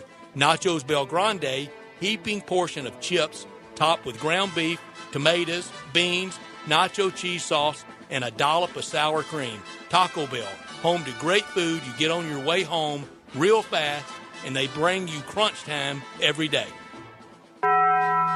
What do we learn today? Well, we just learned Dwight Howard is off the books with the Grizzlies. We don't know what kind of compensation the Memphis NBA team will be getting, but we do know that Howard is going to sign a deal with the Los Angeles Lakers. They had a need with Boogie Cousins injured. Howard's their guy, and the Grizzlies don't have to worry about him anymore. What'd you learn, Drew? Learned today that the O's rebuild continues as Orioles general manager Mike Elias has fired 11 members of the scouting department and front office. Elias would not reveal the names of the people dismissed nor the positions that it's impact, but the rebuild is on. I could have done without today the ball game in Wrigley Field where my Cubs got murdered. I think the final was 9-3. That's it. Washington wins in Wrigley today, and the Cubs are now virtually in a tie with the Cardinals atop the National League Central, pending the Cardinals and Rockies this evening. Well, and obviously I could have done without this Mississippi State story, where basically guys, 10 football players and a basketball player were paying a guy to take chemistry online for them. I could have done without authorities in Minnesota having charged Dylan Bennett, the son of former NFL lineman Barry Bennett, in the death of his parents, Barry and Carol, who were found in their home Wednesday. Authorities said they tracked transactions and they believe that their son Dylan has flown to Mexico and a warrant has been issued. That is a terrible, terrible story, no doubt. Here's what I'm looking for tonight. High school football. Of course, 2 games tomorrow, college football. We got all kinds of NBA games, Cardinals and Rockies. And don't forget, high school football right on this station, 560. We got Christian Brothers and Bob Jones. If you're listening on 96.1 and 87.7, we got Germantown against Kip. What are you looking for? Looking forward to tour championship over the weekend, college football and NFL, and maybe some baseball. Maybe some baseball? Maybe. I understand. You're bitter. I get it. If I were an O's fan, and my team, I can't even watch my team anyways. It's out of market.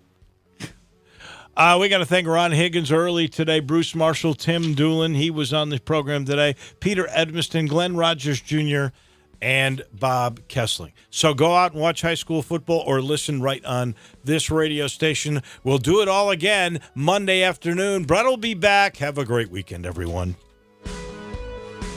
No matter what your past credit, no matter how much you owe on your trade, no matter if you tried to buy at another deal and were turned down, Sunrise Buick GMC can get you financed. There's never been a better time to trade. Sunrise has hundreds of new vehicles and over $5 million in used car inventory, specializing in cars and trucks under $10,000. Sunrise has the lowest prices and will not be undersold. Bad credit, bankrupt, slow pay, Sunrise gets you financed when no one else can. Check out the inventory and apply online at sunrisememphis.com. The blowout sale going on now at all Sunrise locations, Covington Pike, Wolf Chase, and Collierville.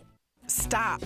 Pick up your golf clubs. Head to my favorite place, Vantage Point Golf Center, 9580 Macon Road in Cordova. Open 7 days a week. Vantage Point Golf Center. They got it all. Top Tracer powered by Top Golf. Track your shots like the pros. You know exactly where you hit the ball. Have a beer, eat a sandwich, and relax. Over 50 grass spots and fully lit for nighttime. There are 18 holes of mini golf. It's fun for the whole family. Visit Vantage Point Golf Center. They've got it all. 1 mile west of Houston Levee. Hey everybody, big news. The all-new 2020 Chevy Silverado and the first Blazer in a decade are here at All-Star Chevrolet in Olive Branch. And once you drive them, you're gonna love them, people. If it's a Chevy, any Chevy, Olive Branch is where you need to go. Because Chevy's new All-Star lineup is where? Olive Branch. And All-Star Chevrolet is the best auto buying experience in the Mid-South. Find it, drive it, save time and money. Traverse, Tahoe, Corvette. They have the best new Chevy All-Star lineup ever. And don't forget to take the All-Star Challenge, which means you get the best deal anywhere. What you do is you take any written offer from any Mid-South auto dealer to All-Star Chevrolet, and they will give you a better deal. New or pre-owned. Or they buy you a tank of gas. It's that simple. So do yourself a favor and find new roads to All-Star Chevy in Olive Branch. Not South Haven, not the Pike, not Collierville. It's gotta be Olive Branch for the win. So check them out now, or go to allstarautogroup.com. We are Sports 56 WHBQ Memphis, WIVG-FM Tunica Memphis, and WPG-FLP Memphis. Flynn Broadcasting Stations. One thing I've learned over the years, no matter what you're buying, the smart thing to do is to buy from someone who sells quality products, delivers great personal service, and knows their business inside and out because they have over 2 decades of experience. When you're talking about insurance, it's more important than ever because you're counting on your agent to come up with a policy that's exactly what you need from a company you can absolutely depend on, be there when you need him, and save money all at the same time. When you deal with William Glass or any of their staff at the Glass Group, you're not only in good hands, you'll find out that you can put the money a lot of insurance companies spend on advertising on the World Series or college football or basketball in your pocket while you enjoy first-rate coverage on your home, auto, and business with things like Rate Lock on your car. So you're not canceled for a wreck or a speeding ticket. Guaranteed replacement on your home and contents. earthquake coverage, and outstanding rates for business on workman's comp, commercial auto, and any other business need you may have. Worried about mayhem? Call William Glass at the Glass Group, 843-1190. They'll handle it for you. 843-1190.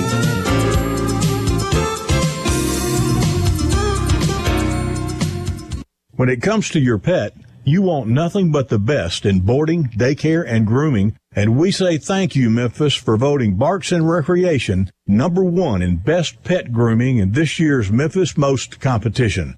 We're also #1 in boarding with indoor-outdoor kennels so your family member can go in and out as they please, while they're being cared for by the best staff in Memphis, one that includes overnight staffing to ensure the safety and happiness of your pet 24 hours a day. And we're #1 in daycare with indoor and outdoor play areas, individual and group playtime, 4 walks a day, and small play groups to make sure that your pet gets the individual attention they deserve. Make your reservations now at barksdaycare.com or call us at 901-509-0909. Barks and Recreation, 965 Reddick Cove, between Bud Davis Cadillac and the Blue Plate Cafe in East Memphis. Did you know that paying a traffic ticket is an admission of guilt? It is, and it could result in higher insurance rates and add points to your driving record, which could result in your license being suspended or even revoked. It's amazing how simple things can turn into major problems, and it's why no matter what legal problem you may have, you need to know exactly what your rights and your options are.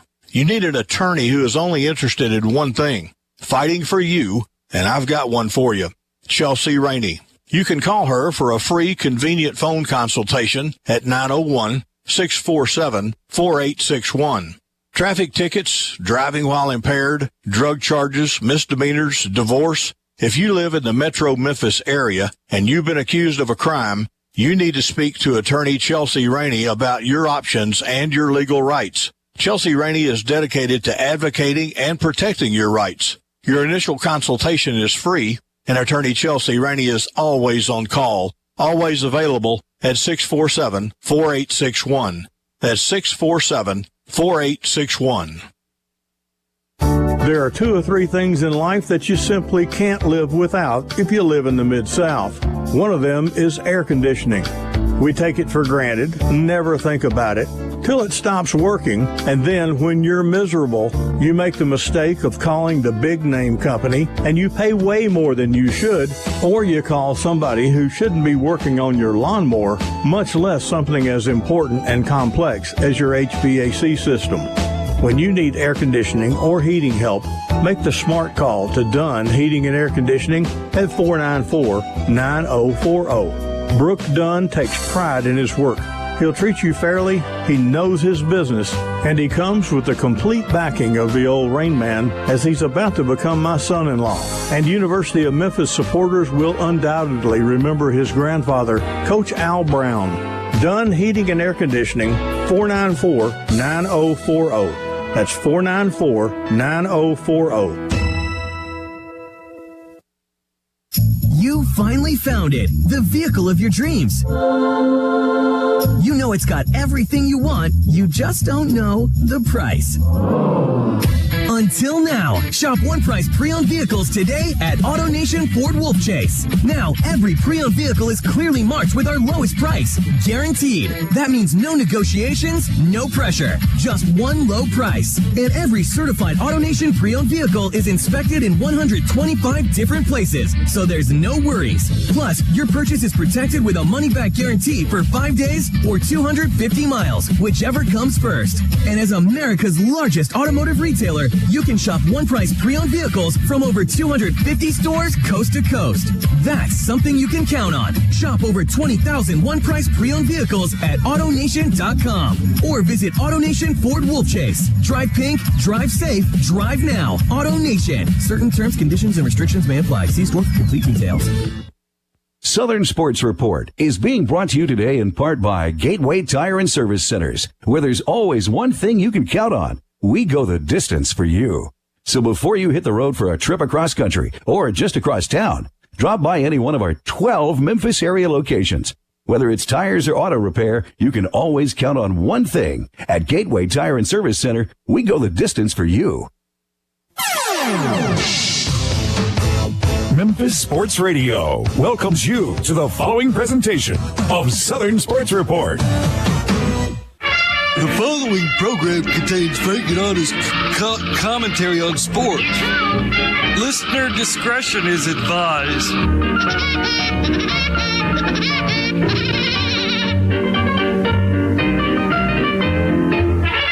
Welcome back to Gateway Tire and Service Center's Southern Sports Report with John Rainey, the Rain Man, and Whitey Mills with Stat Attack Sports in Springdale, Arkansas. You can join the show by dialing 360-8255. Can't get to a phone? Email us at theboys@southernsportsreport.com. Southern Sports Report is being brought to you today in part by All-Star Sports, celebrating 41 years of excellence in sports handicapping. Van Atkins Jewelers in New Albany and Oxford. Why Van Atkins? Because you know she's worth it. Barks and Recreation, luxury doggy daycare and boarding in the heart of East Memphis. Voted #1 in Memphis most 3 years in a row. And of course, Gateway Tire and Service Center. At Gateway, we go the distance for you. Phone lines are open, and first-time callers are welcome, needed, and appreciated. And now, live from the All-Star Sports Studios, here's John Rainey, the Rain Man, and Whitey Mills. And welcome back to Southern Sports Report. I am your host, John Rainey, the Rain Man. It is the Friday, August 23rd, one day before football starts edition of the show. Mr. Drew Barrett's on the other side of the glass. He is waiting on your phone calls, 360-8255 or 888-360-8255. That'll get you in here from pretty much anywhere. You can email us, theboys@southernsportsreport.com. And every Friday, that always includes Mr. Whitey Mills with Stat Attack Sports over in Springdale, Arkansas. Mr. Mills, how are you? I'm doing well, John. How are you doing today? Cannot complain. Before I forget, I do want to say that tonight is the start of high school football. Oh, great. And on Friday nights, that means Whitey and I will be out of here at 6:48. Aha. So a little bit early so that the guys can get things going pronto with high school football. Great. Also, I wanted to mention that Salute Raindrop is running tonight in the 15th race at Southland Park. So any one of you who have not seen her run, treat yourself to a real treat and go out and watch her run tonight. She's coming out of the 6th slot, which is always very advantageous for her. Dynamite slot for her. Dynamite hole to come out of. Yeah, so she's going tonight. Her first race back, I got to compare the strides that she had in her first race back. It's still not quite as long as her when she was really dominating, but it's going to take her a while to get in shape, get back in shape, and get stretched out. So it's nothing to be worried about. But no, she goes again tonight. She's going like she does every race. She's got just a buster of a group to beat, but I'm sure she'll figure out a way to do that. But so Stride's not back to full length, but also not as short as it was. At something like 11 inches shorter than normal. Yeah, it's about 2 inches short now. So that's a little bit of a disadvantage, but that's merely getting stretched out and getting back to racing shape and all that. So nothing to be worried about. She hasn't have the extremely shortened stride that she had right prior to taking a break for about a month. So treat yourself, folks, and get your tails out to Southland and watch one of the greatest athletes you'll ever see. Let's go to the phones here, Whitey, a little bit earlier than normal. Okay. And talk to Tim. Tim, you're on the air with Whitey Mills. Hey, guys. Whitey, you stole my story. Well, go ahead. Yes, I was just going to let you know she was back tonight. By the way, Tim, since you're on the line, why don't you share with what you found out at Southland about the sports book? Why don't you share that with the listeners? Because, they need to know what's going on out there.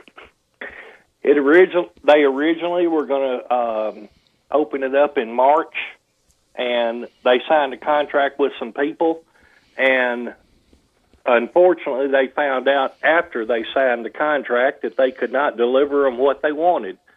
So they've been in litigation most all summer, and supposedly the litigation has been settled, and they're going to get their machines in any day now. And that's about all that they could tell me.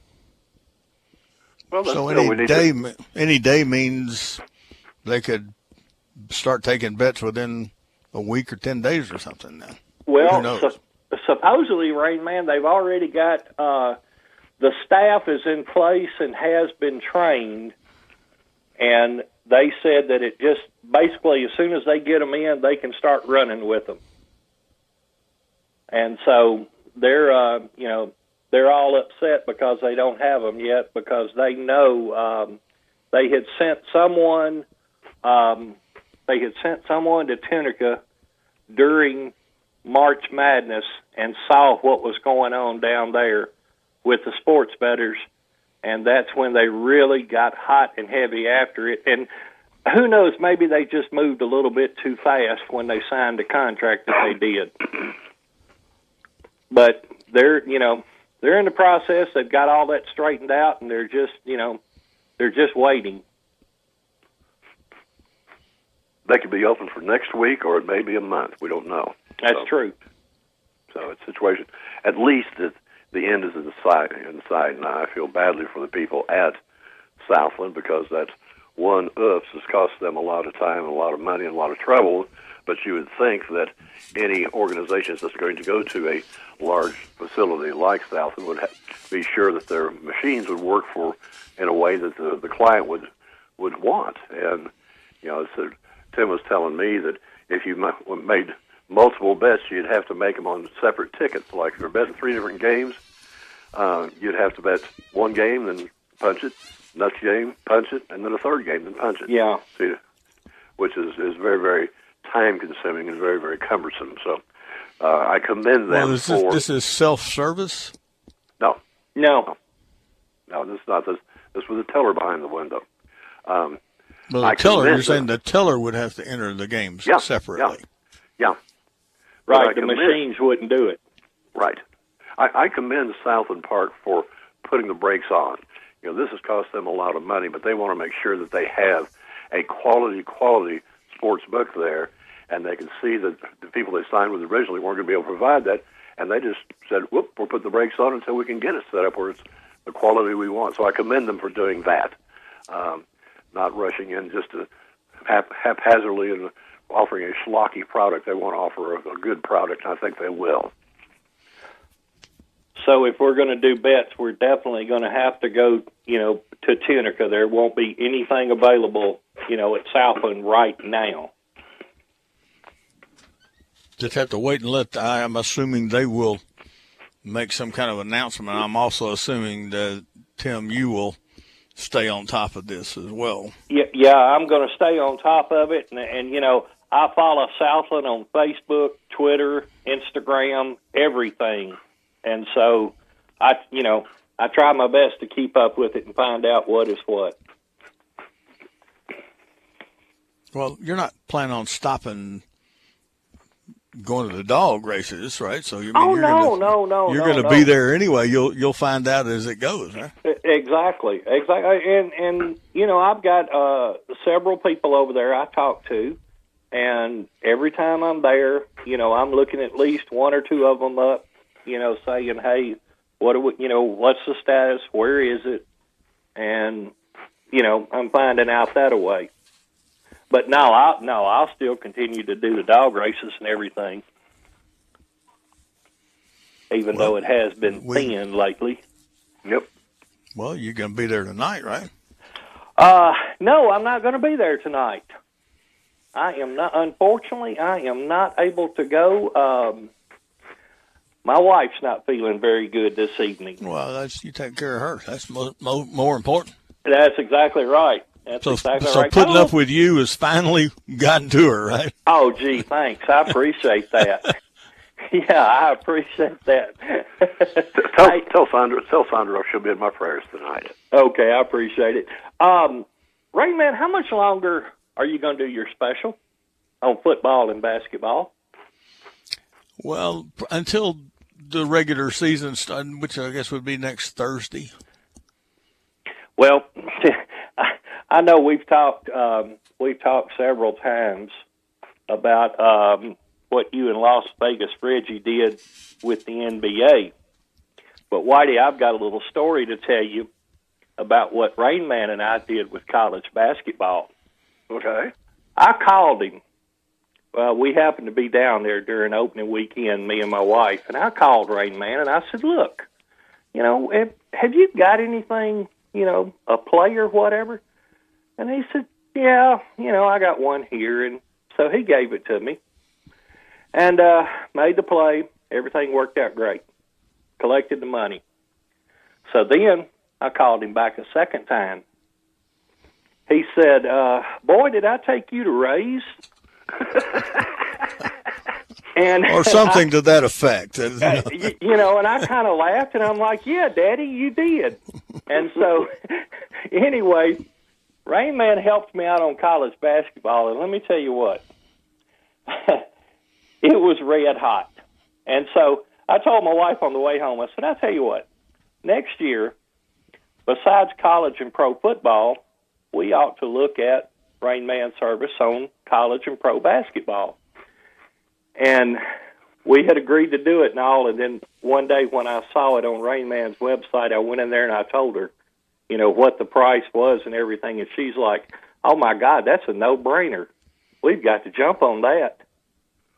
And so what I'm doing this year is I'm going to take Rain Man's service and I'm going to take Whitey's service, compare the two, and there has got to be, there'll probably be a game or two in there that nobody will ask about, but it'll be one of those games that y'all strongly agree on. Well, you're out of luck with me because I'll never put out a basketball service.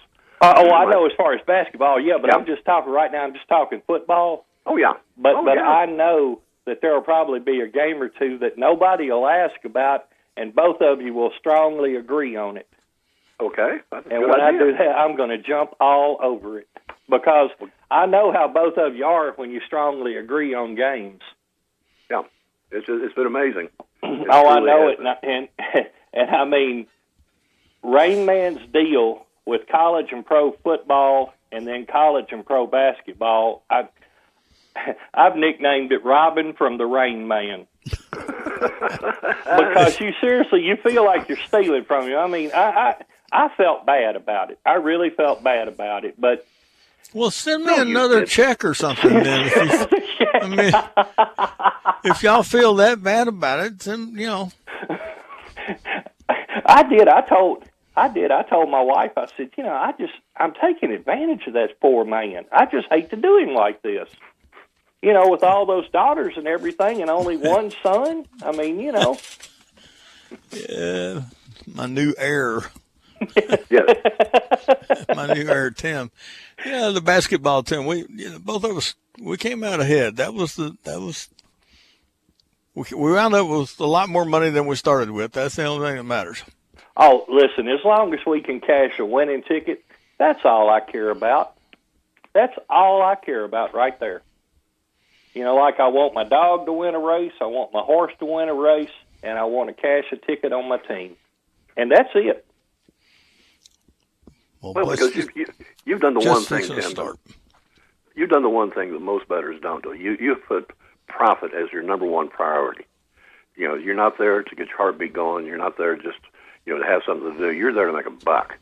And until a person makes that decision, they have no chance of beating pari-mutuel wagering. None. But once they make a decision, then there's a good probability of it. So you have figured that out, and so you're making a nice amount of money. I'm just been amazed how confident of a horse player you've become. Just amazing. Let me tell you something else, Whitey, that Tim has. It's not only just deciding that he wants to make a profit. It's called self-discipline, because what he didn't tell you when we were playing the basketball games, there was a couple of times he called and said, do you got anything else for today, or do you have anything else for today, period?